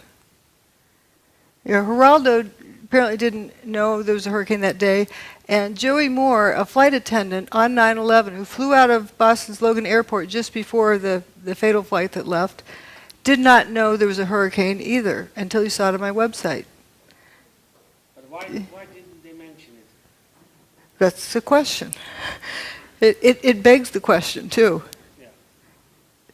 Because you know how much they like to milk those for all they can get. They love to report on hurricanes. But do you say that they were manipulating reports? I'm not saying anything. I'm just noticing if people didn't know there was a hurricane coming and you saw it was headed straight for New York, if it hadn't turned around when it did, Manhattan would have been flooded. And how fast can you evacuate that many people from Manhattan?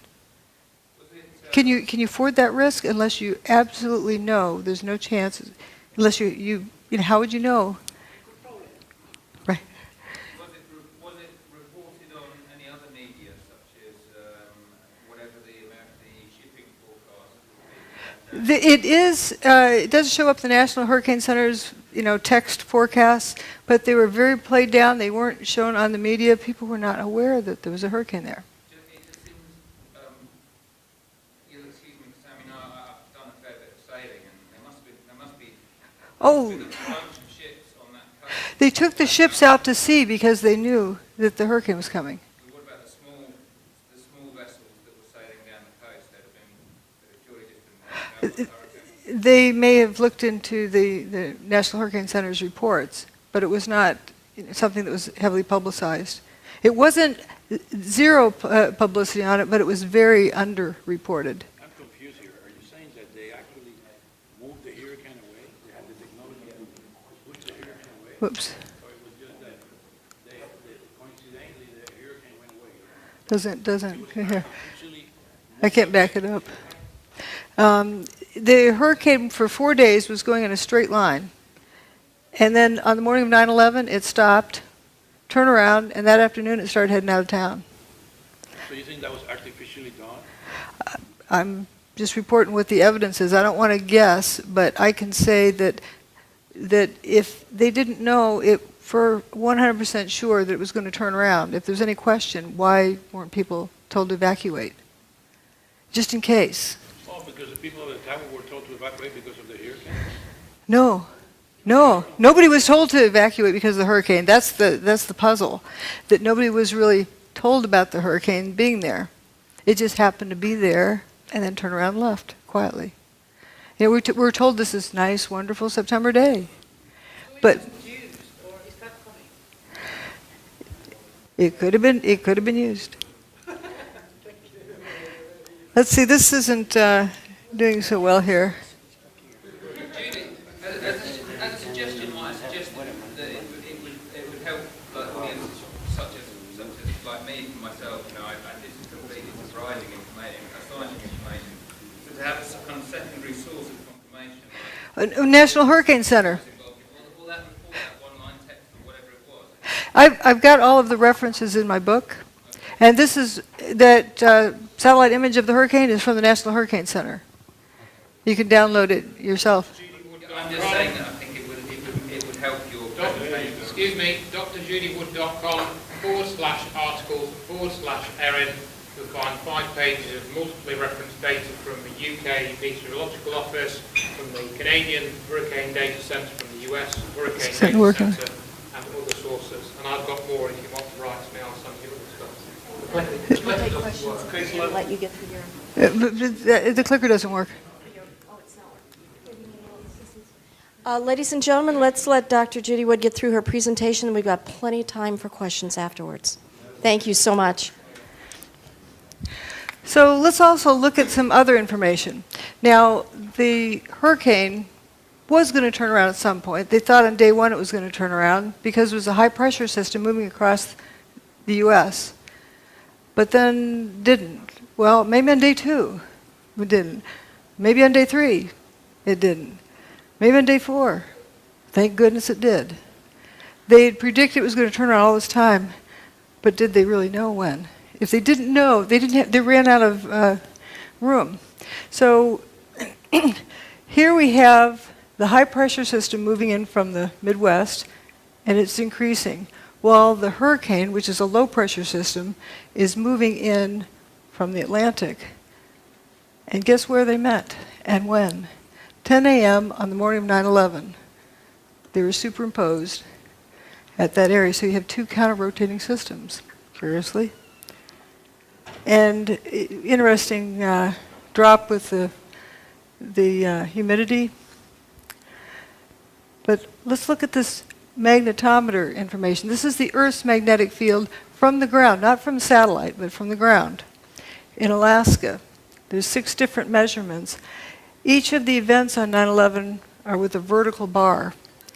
The first one is WTC1 getting an airplane-shaped hole, then WTC2, then WTC2 goes poof, WTC1 goes poof, and then later Building 7 goes poof. I say goes poof, they didn't collapse. They turned to dust.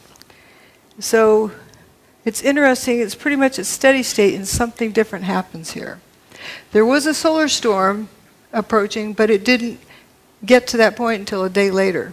So there's something else going on here. A closer look, about 20 minutes before WTC1 got its hole, that's the North Tower, they started wandering off of their average value. And as soon as WTC1 got its hole, it reverses direction. As soon as WTC2 gets its hole, it goes horizontally. It's like one reversed the other one. Maybe coincidence? And then when WTC2 goes poof, they start going downhill, but when WTC1 goes away, it really drops off the cliff, and then things are all haywire all afternoon until WTC7 meets its demise. The Earth's magnetic field, as recorded at 6 different stations. Again, here's where they start wandering down. There's actually 3 different measurements for when the North Tower got its hole. The 9/11 Commission report, the Palisades seismographic station, and the NIST report. I can tell you which one's right, based on where the turnaround happens. And see how these go horizontally after Building 2 gets its hole. These are the 6 different recording stations. It's just, a curious set of data. Now we're going to get into the proof of concept.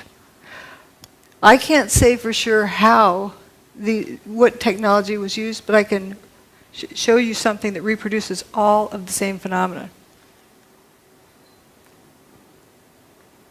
Seen this guy, Nikola Tesla. He can generate all of these various pieces of evidence, all these different phenomena. So can John Hutchison. When he tried to replicate the work of Nikola Tesla, he discovered all of these characteristics. And all of those characteristics were found at the World Trade Center site. Let's notice this metal luminescence without heat. Hot things glow, but not everything that glows is hot. George Pigott got a patent just about 100 years ago, a little over 100 years ago. Levitation. He's got a static field And he's doing some other things with putting in some kind of energy. And he's got these static balls, I mean, these steel balls levitating. I think they're actually silver. And Thomas Townsend Brown also looked into the same area about using electricity. And then Ed Leedskalnin, who built Coral Castle. Here's John Hutchison standing in front of the Great Pyramid. There's a person down here in the background. You can see they're almost 2 blocks tall.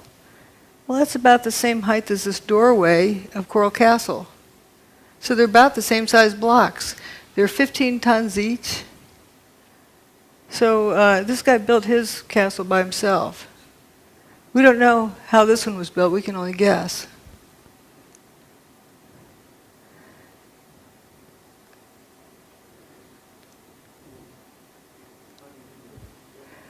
Well, let's look at how John Hutchison's more of work here. This is an iron block. It's 2 inches by 2 inches by 7 inches tall, solid iron block. And when he puts it in his system, it buckles over, and you can see some fuming here. And it actually is colder to the touch at the end of this. And here we get to see it happen. And we're going to compare it to the fuming door handles from 9/11.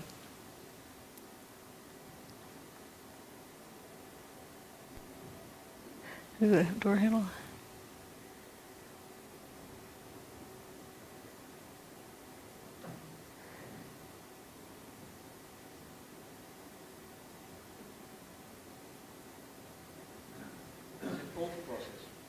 Yep, it's a cold process. Solid iron. And this fuming, which is interesting. You know, the car window is broken open here.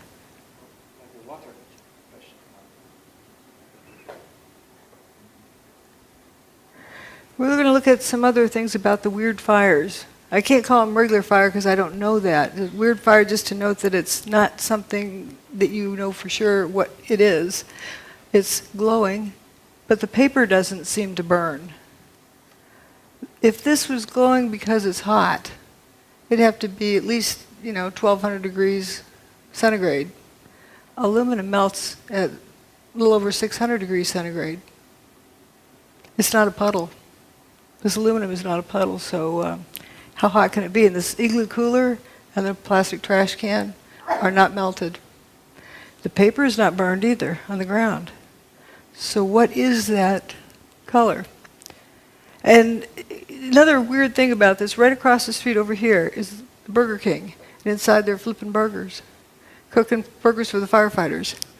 Not serving to the customers, and then the building across the street was missing.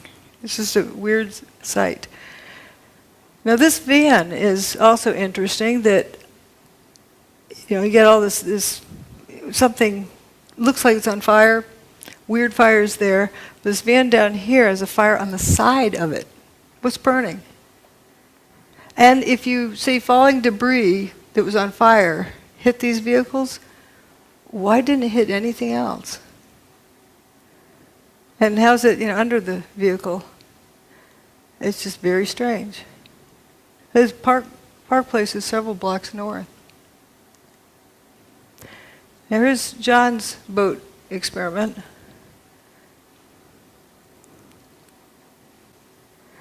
Well, what it shows is when he turns off his gizmo, then the boat lights up with weird fires.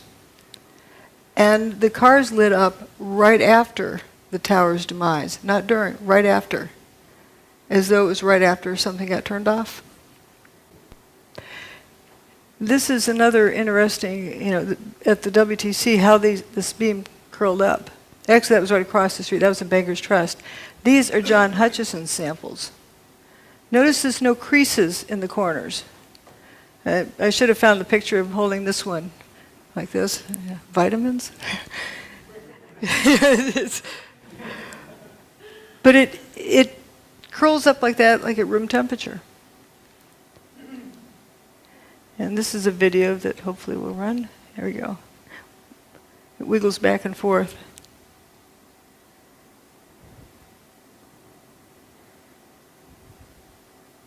Now watch this thing. It's going to come apart in here. It's starting to come apart.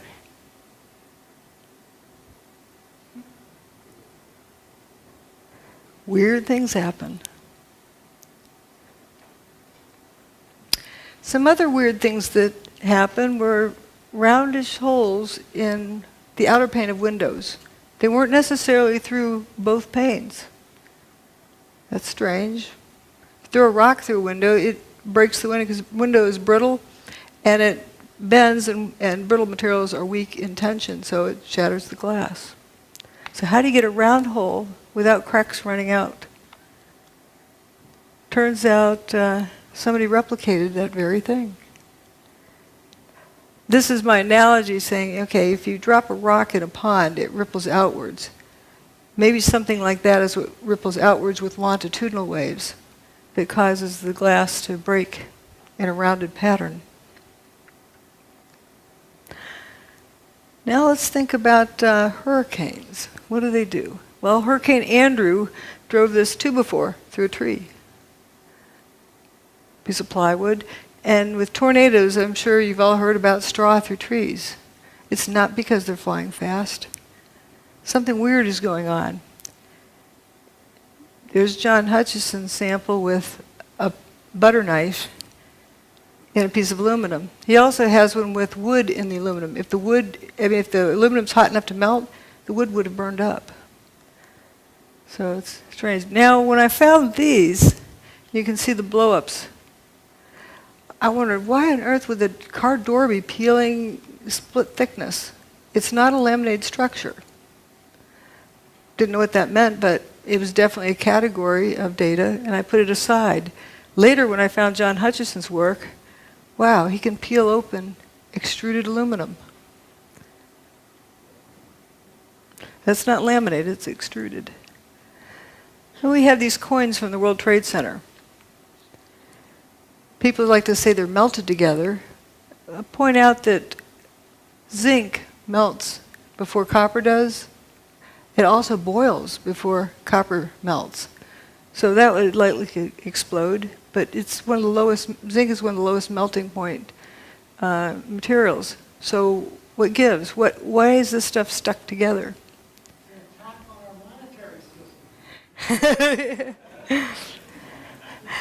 And this is the only surviving file cabinet. It's from Ben & Jerry's ice cream store.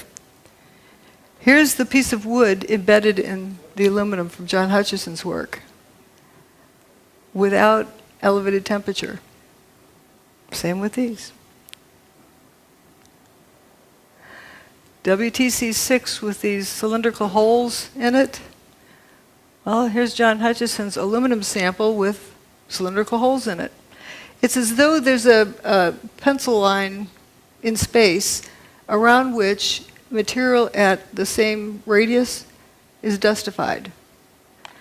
And if you had a lot of those vertically here, you would end up with dustified cylindrical columns. But there's no way you could get a drill in there and turn it sideways. It's parallel to the surface, and it just starts right here. The end of this bar is solid. Let's look at some other similarities with hurricanes. Kind of like a big Tesla coil.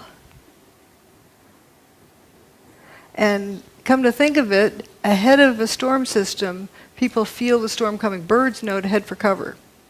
You can feel the static field ahead of the storm. Here's another thing about storm systems. I don't know if this needs a click or not. This is from this past spring in Texas, where there's a bunch of tornadoes, and you had flying trucks. It went across a transport company, trees flying through the air, semi, the trailers, there you go, a couple of semi, look at that, the beds of the trailers hurling, twirling around in the sky and then dropping down from at least 50 feet high down into the ground. We saw trees, there goes another semi. And it's spinning. It's spinning, down it comes, bang, lands on its nose right down at the ground. Big piece of a tree there that just got hurled up, I believe it was. So certainly we have seen a destructive tornado on the south side of Dallas, still within parts of the area near south of Grapevine, north of Arlington, a possible tornado in the Dallas-Fort Worth Metroplex area, as well as over on the east side of Dallas, in toward the area around the Mesquite area, just to the west of Mesquite and east of that. Those are flying trucks. I would say that's anti-gravity. It's not a vacuum. And people who've been picked up in funnel clouds can still breathe. Remember we saw before where people had been levitated during WTC2's demise, or WTC1's. So here we have also the front of Bankers Trust. This was the only non-WTC building that was severely damaged. It wasn't destroyed that day. They actually repaired it. Once they repaired it, they started taking it apart. Huh? They got it down to this level where they had repaired it in deconstruction there. When they got it down to that level, that's the area that had been repaired. It looks like it's been at the bottom of the ocean for 100 years. Extreme degradation, and it makes one wonder, was the building continuing to disintegrate, and that's why they had to take it down after they repaired it. And it took them 10 years to take it apart. Now we're going to look at tritium. Kind of interesting. It's usually something that comes from nuclear reactions, but here we don't find any of the ionizing radiation that you get with nuclear reactions. Some aluminum with holes in it. Material is changing. This was a sample of dust from the Bankers Trust that when they decided to take down, look at all this zinc, the before and after. Like 3,500 times as much zinc from the control sample. Now we're going to look at John Hutchison's sample. He's got, just look at the relative amounts. You have a lot of copper and much less zinc. This is for brass. And the affected region, you have about equal amounts of zinc and copper. Whoops, get me the equal amounts of zinc and copper there. So, okay, if it's heat, with zinc having a much lower, it boils, it melts at 419 or 420, where copper melts at a much higher temperature. Zinc boils before copper even melts. So we don't have less copper because of heat, because the zinc would be the first to go. What's going on here? At Texas A&M, a group led by Professor John Bockris, who is widely regarded as one of the world's greatest electrochemists, reported finding the hydrogen isotope tritium, a key signature that some unusual nuclear reaction was going on. The first thing was this thing called tritium, which is a sub-form of hydrogen which should not exist except in extremely tiny quantities. We found that by working these cells, let's say at 10,000 times more than it ought to be there, as it were. And let me stress that we couldn't do it every time, but about one result in 5 or one result in 4, and eventually we worked up to 2 results out of 3. We could produce tritium. That was the first thing, and in a way it was the first clear proof of the phenomenon. And but the most important and unbelievable phenomenon at that time was the observation of tritium. Back at Texas A&M, Bockris's group found themselves under attack. Science magazine writer Gary Tobbs wrote a stinging article that insinuated that someone in the group had spiked the samples with tritium. Although unfounded and eventually proved untrue, the allegation effectively dampened Bockris's remarkable claims. But I think the main part was that I had done work which was against the paradigm, and that was what they were really upset about. The people had laughed at it and said, "What the heck are you doing, trying to disprove the laws of nuclear physics?" And of course that's exactly what we were doing, and succeeding, you see. The tritium work was the first indication to me that there was a reality. And then Claytor at Los Alamos also got positive results, and so did Howard Menlove. And they're people that I respect and could talk to personally. It became fairly clear that there was a very strange phenomena occurring here. There are also, in similar experiments sometimes, and rather dissimilar experiments sometimes, evidence of an anomalous nuclear process.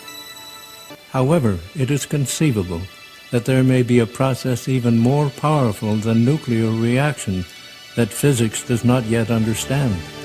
That is the mystery of cold fusion. Yet as early as 1992, cold fusion experimenters began reporting unusual appearances of trace amounts of different metals such as copper, silver, chromium, and zinc when examining their spent cells, rechecking for possible contamination. Kevin Wolf made many measurements of tritium. Then he got some even more astonishing results as early as '92, which were these transmutational results, the metal forming another metal inside the electrode, you see, which was super anti-paradigm. You know, there's that dreadful word alchemy, which we mustn't use, but it was a form of that in a way, that it was creating new metals, you see. We see transmutation phenomena. We see helium-4 production. We see a range of methods of getting the excess heat. The writing is on the wall. The fossil fuel age is about to end. This was a discovery perhaps as significant as the Wright brothers' first flight at Kitty Hawk. There are also, in similar experiments, evidence of an anomalous... I have that well said. But notice how important the tritium was in this. And they thought it was a fraud because they didn't find the other things that usually go with fusion, with hot fusion. There wasn't the ionizing radiation, but there was transmutation too. Now let's look at some of the samples that were collected from the WTC.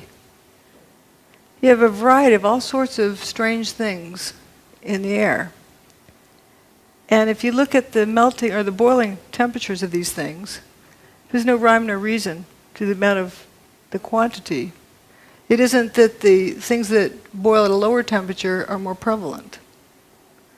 What is even more bizarre is that organic material was also found with this, which shows it was not from a high temperature process. Now we get to the most exciting slide. This is from leaky nuke plants, what they pollute into the waterways. The amount of tritium, this is exponential, logarithmic actually, and it's a very high number. This is what is produced in the cell with cold fusion. This is what was found in the basement of WTC-6, you know, the one with all the cylindrical cutouts in it. And this is normal background. What I use the Great Lakes for normal background. And this is from atmospheric nuclear bomb testing. You can see over time it's decreased. So it's gotten down there pretty far, but this is definitely above normal. Now, a lot of folks say a nuke was used on 9/11. Well, do you think they could have kept Chernobyl a secret? People all the way around the world measured the fallout from that. If there was some kind of a regular nuke used in Manhattan on 9/11, do you think they could have kept that a secret? People all around the world would have measured it. There was no like Geiger counter measurable radiation that came from there.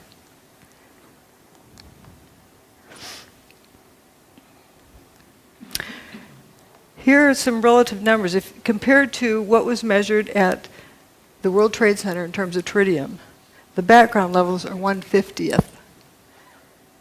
What was measured with cold fusion is 50 times that, but that was in a cell. Keep in mind, the World Trade Center had fire hoses on it. You know, the hurricane rained on it. It was diluted down somewhat. Leaky nuclear plants have 18,000 times that. What was measured at the World Trade Center was definitely above background levels, 50 times background levels. There was tritium there. Now, why? Seems to have a lot in common with cold fusion.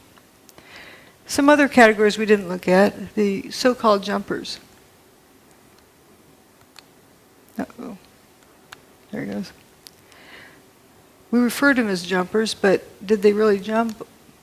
They left the building, but we don't know why. Here's the airplane-shaped hole. This wingtip always gets to me, how thin it is. And we have some interesting people up here hanging out of the 105th floor. Closer look, looks like this guy's taking his pants off. This guy has his shirt off. You know, if there's a fire in there, your clothes protect you from fire. We don't see smoke coming out these windows. What's going on here? Why on earth would someone want to take their clothes off outside the building? They want to live. They're hanging on to the building. This guy's hanging from a hand, one hand and one foot, taking his pants off. Let's say he has some weird fetish that he just needs to take his pants off. Well, if there's smoke inside, you take a big deep breath, step in, get the pants off, step back out. Why hang from the outside of the building? Well, if I were there and if I was told the building's on fire, I'm going to head to the bathroom right away before we lose water pressure. Wet down whatever extra clothing I have around, wrap it around my head, and head for the stairs. I'd be wet. If the fire sprinklers came on, I'd be wet. If they didn't come on, it was hot, I'd be wet, sweating. Good chance that their clothing was wet. Now, why would they want to take off wet clothing? You've heard of active denial system? I'm not saying that's what this is, but just as a parallel. It's a microwave, they put it for crowd control. And it makes you think that you're burning up, so you just have to get out of there. You just leave no matter what. You don't think about it. So maybe some people were jumping from that. Would be a good reason why you'd want to take your wet clothes off. Microwave is many times worse for wet clothing. I don't know if that's what it was, but it's consistent with something like that going on inside the building, but not outside the building. And we do know the building was turning to dust inside for the hour before its demise. There's people who say it was thermite. Okay. What?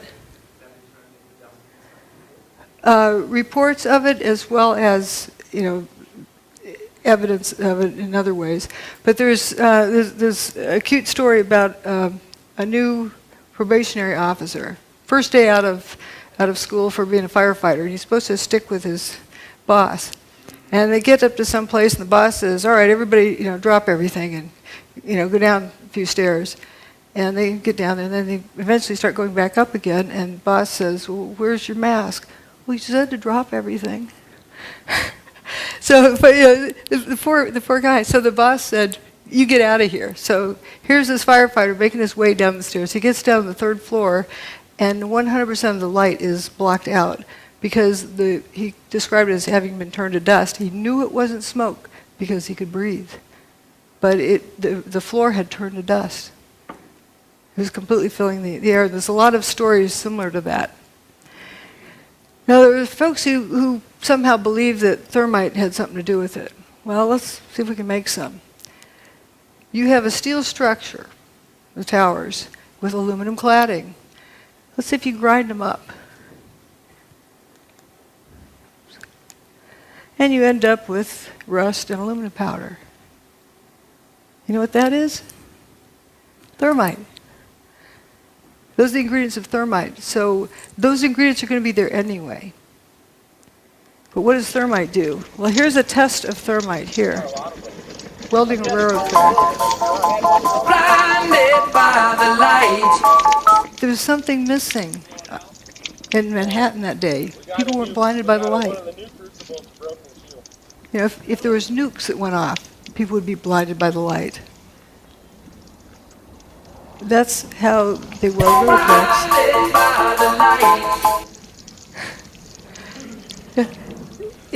how do you have, you know what a sparkler is, 4th of July sparkler? That's what the towers would look like also if it was thermite, doing things. It doesn't do it in the dark.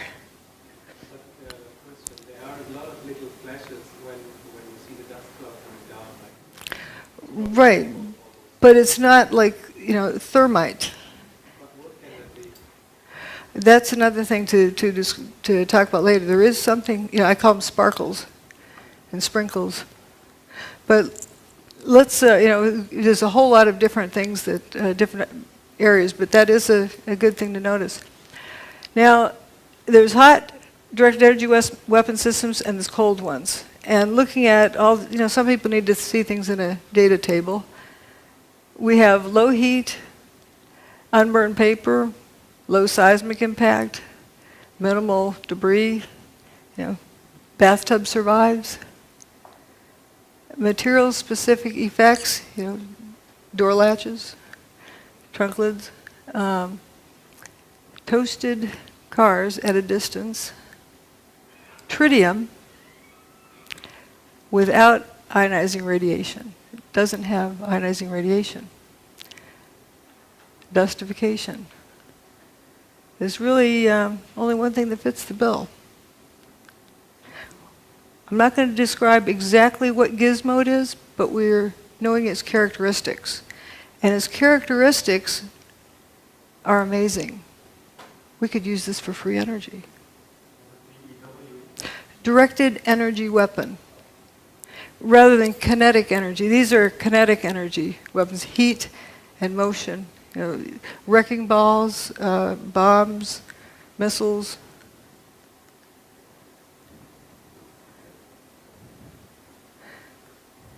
This is from 1989.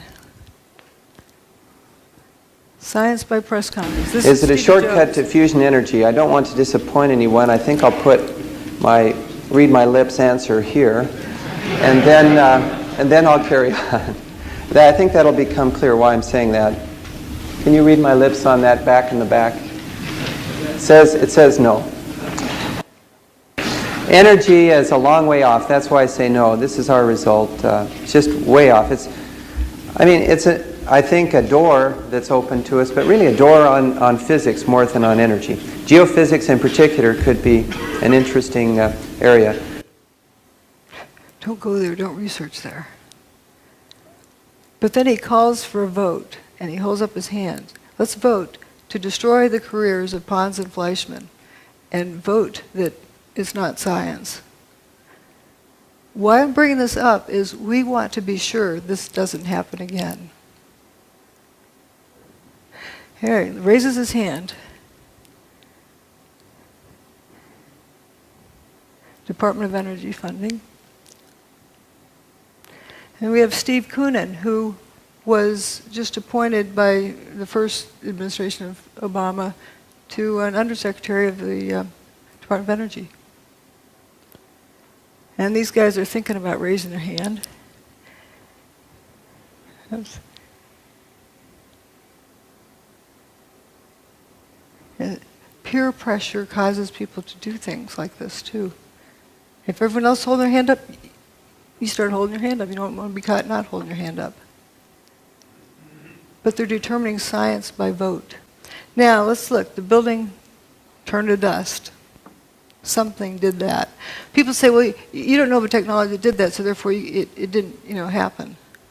Wait, you start out with determining what happened first. It's very important because if you start out with what you know, you won't get there because you've never seen this before. But we know it happened, so therefore there is a technology that exists that can do this. That technology can also be used for free energy. Now let's vote on that. The tower's gone. So this is more of determining facts. Did they mostly turn to dust?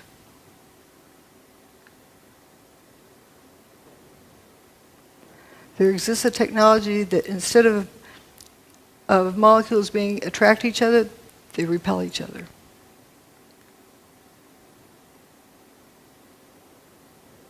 What happened is not impossible because it happened. This is another Charlie Pound song about gatekeepers.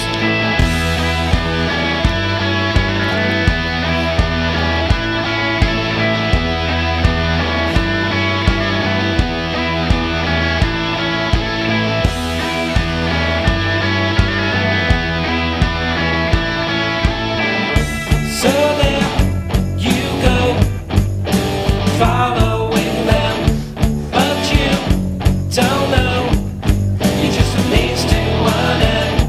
The truth you seek, they want to hide, that's why they keep you close by their side. They're the gatekeepers, they hold all the keys. They're the gatekeepers, information disease. An opportunity lost.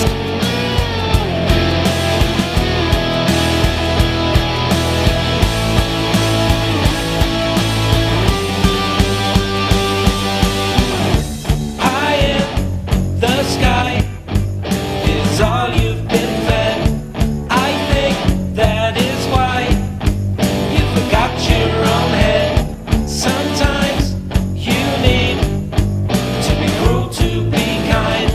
That makes me believe you've lost your own minds.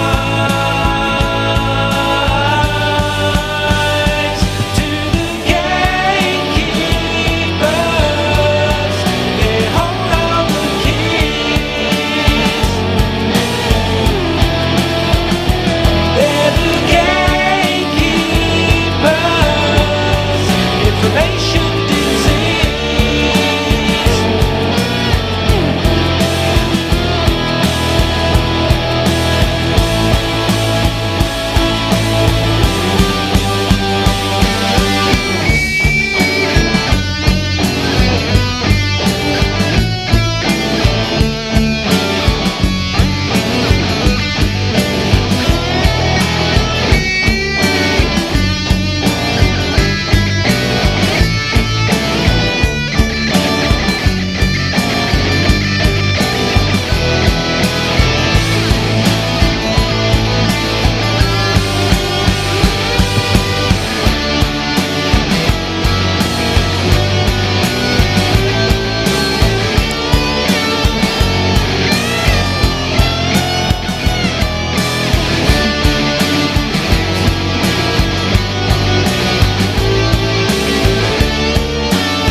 All the data says that some form of directed electromagnetic energy was used to basically break down the materials of the World Trade Center. And the connections that Jones has between the cold fusion experience that everybody can read about in Dr. Malaw's book and with what's going on right now with the 9/11 situation, it's just a mirror image of him muddling up and then, trying to get public opinion against, whoever his target is. In this case, it's Dr. Judy Wood. In the previous case, it was Pons and Fleischman.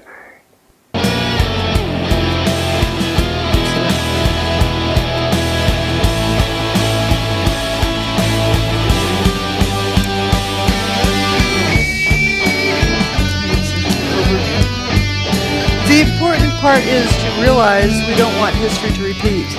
People tend to mindlessly follow the herd. Remember about the problem with groupthink. You think that this person knows what they're talking about, and everybody joins in, and look what it cost us. That was 1989. And it took 20 years to somewhat vindicate Fleischman, but it was too late. And we don't want that to happen again. And it's very important for each one of us to hang on to our own thoughts. Be independent.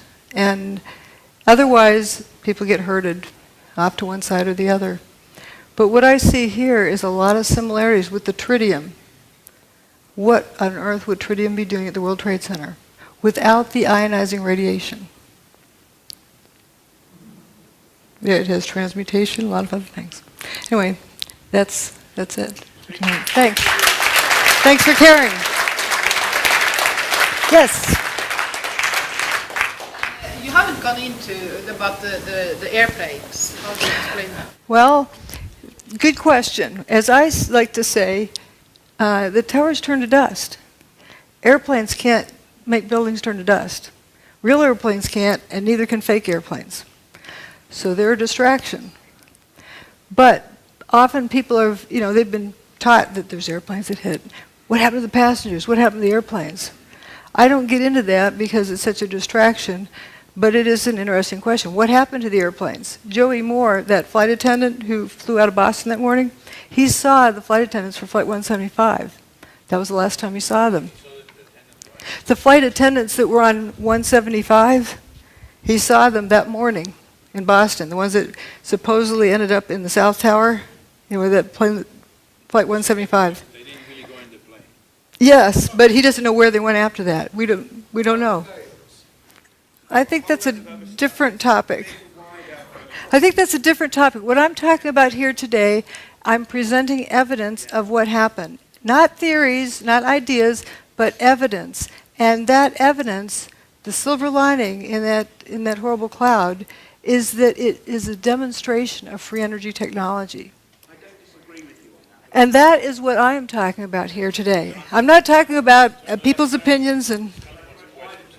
I wanted to make the point that Dr. Stephen Jones, he lives in a neighboring town of mine in Spring City, from Utah, is a good friend of mine and of my parents. They're actually in an intentional community together, so I got a very tight connection with him.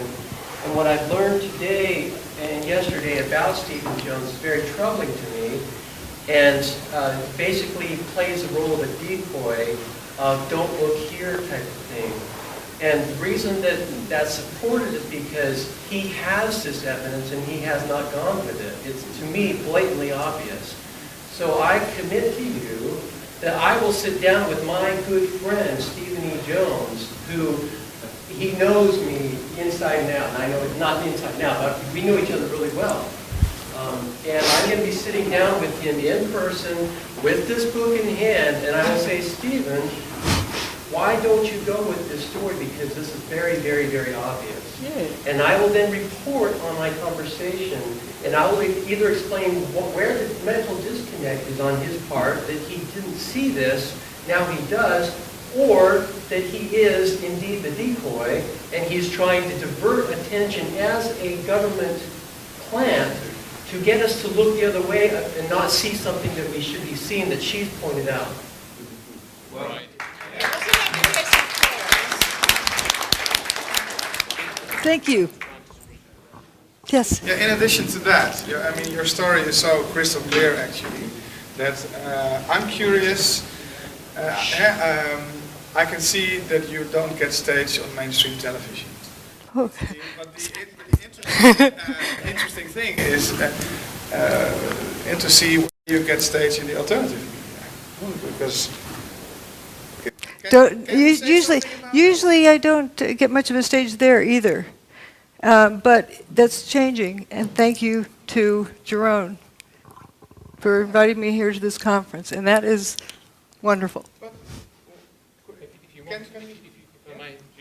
Yes.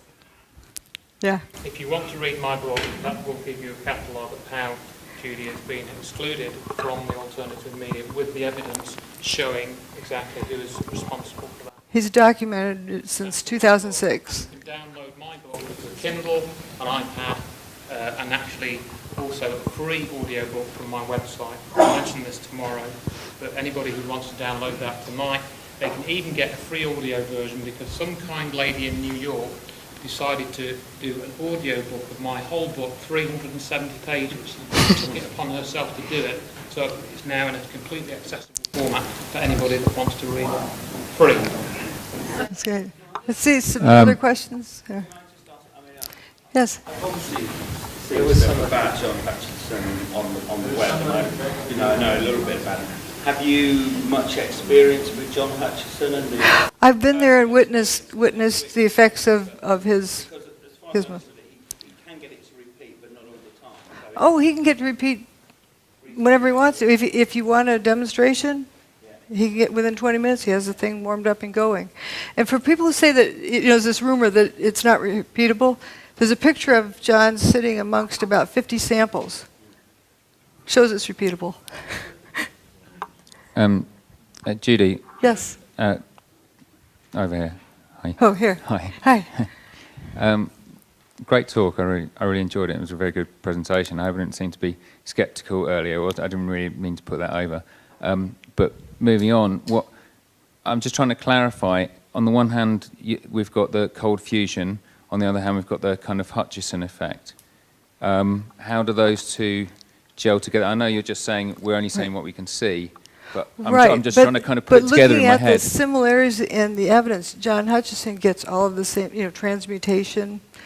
They may indeed be the same thing. Is what he's using like a microwave type?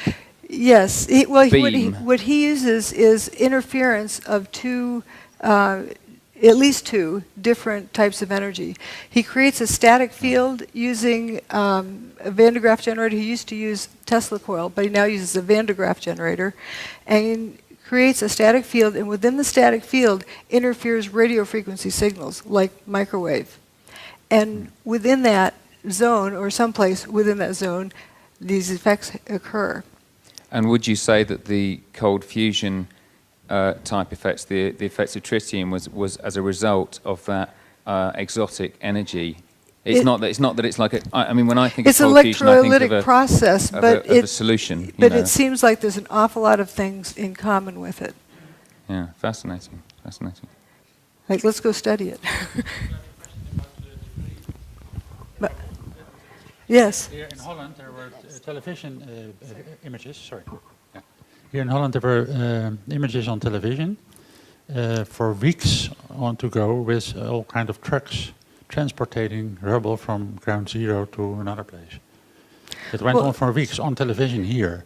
So that gives you the impression there was It actually went on at least debris. till 2007. I was visiting the site in 2007, and there were trucks coming going then.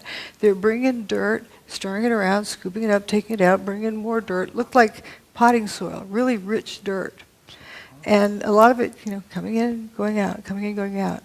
And if you look at what was there, I don't know if you saw my first presentation, that there's this lack of rubble. And Peter Jennings talking from the studio, talking to George Stephanopoulos on the scene, George, we've been wondering, where's all the rubble gone? Oh, talking to a volunteer, Robert Galinsky, explained it all fell down into the ground, was pulverized, and evaporated. It wasn't there. Yes.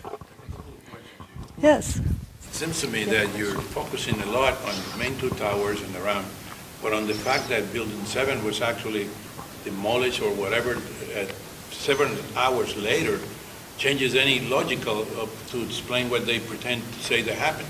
How this other building, 5 hours later, is going to end up coming down. And then also, you didn't mention anything about the one plane that supposedly hit the Pentagon. I'm talking about what happened at the World Trade Center. For you specifically don't want to get into... Well, I'm staying focused on this. There was the most amount of evidence available for this. Also, there was a report which gave me a legal avenue to go after the contractors on the NIST report. What about the Building 7? You don't seem to... I covered it also in the earlier talk. There's a whole lot of similarities with it. It was turning to dust throughout the day, internally. And you saw an enormous amount of material pouring out of the building, one face and one face only for most of the day. And when it went away, it didn't make a seismic signal that traveled through the earth. It only left a surface wave. It did not slam to the earth. And the surface wave that it left was almost a non-existent event. Right. Question over here. All this material going out. Yeah, the facade was about all that was left, and it was almost silent. And you can see it if you look at some of the images of it as it's coming down. A lot of people say, well, it looks like a controlled demolition, but I have photos of it like 1 second apart where you see suddenly all the floors are frothing up. Just Well, why would you say they took so many hours after instead of doing it at the same time than the other? you have to ask them. Yes, Judy. This is a question about John Hutchinson. You mentioned that it was electrostatic field. He built up a large static field, and then he had more than one microwave, so it was some type of interference phenomena. So here's the question. Is the interference points, was it where the field was bucking and thus we're kind of on an antinode? There really isn't so much of a node. It's like what one energy field does to another one. Maybe a way of explaining it is, it's a couple of ways you can get inside of a house.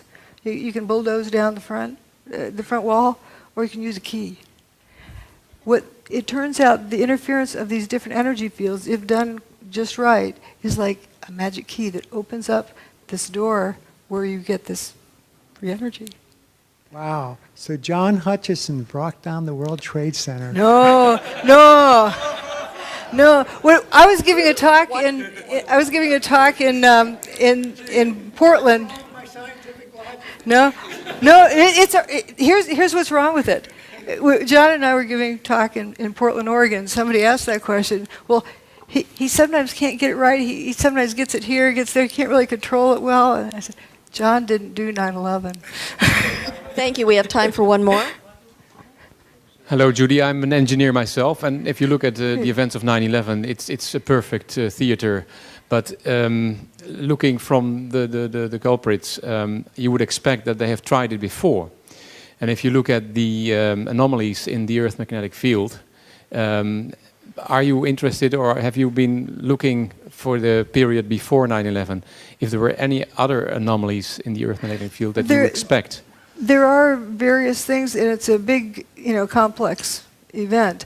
I was also looking at the correlation between solar storms and hurricanes. It turns out if there's a solar storm that hits the Earth, about the time you have this low pressure system out in the middle of the Atlantic, very good chance it's going to turn into a hurricane. That's an interesting, correlation there. They got it first time right. I mean... there's other events I've not studied very carefully, but for example, Oklahoma City, it looks just like the inside of Building 6. The only difference is one, I've got pictures side by side, the only difference is one has some wheat checks at the bottom, showing that it came from the World Trade Center. There's also other events that have happened that are very questionable, but it isn't that it necessarily happened just this way for the first time. Thank you. Do we have time for one more? Sure. Just one more, this young lady in the Yes, front. I'd like to hear what the truth movement in America, how did they react when you came with this finding? Oh, that was back in 2006. For example, I'll go ahead and say it. Stephen Jones tells people that I'm talking about ray beams from outer space, or space beams. He's also the person that coined the term cold fusion for ridicule. It's not really the typical fusion. It's a different kind of process. And that helped sink it. And I remember an interview with Martin Fleischmann. He was asked if he had any regrets. He said, yes, letting my competitors call this cold fusion. Yeah, I never let people call it space beams, but I don't get on the air and somebody else does. But there's most of the people in the truth movement have genuine interest. They're sincere people. But there's collection agencies, I call them. They collect people, render them useless, keep them out of trouble. And anytime we get pulled into a group, or like what somebody recently told me, if you find yourself on a garden path, leave the garden. And that is sort of what happens with these organizations. And people tend to go with the flow. They tend to go with peer pressure. Let's have a vote about whether or not to trash somebody's career. Instead of look, what did these guys find? Let's go look at it. Ladies and gentlemen, Dr. Judy Wood, we appreciate her knowledge, her courage, and her willingness to share. Thank you. Thank you.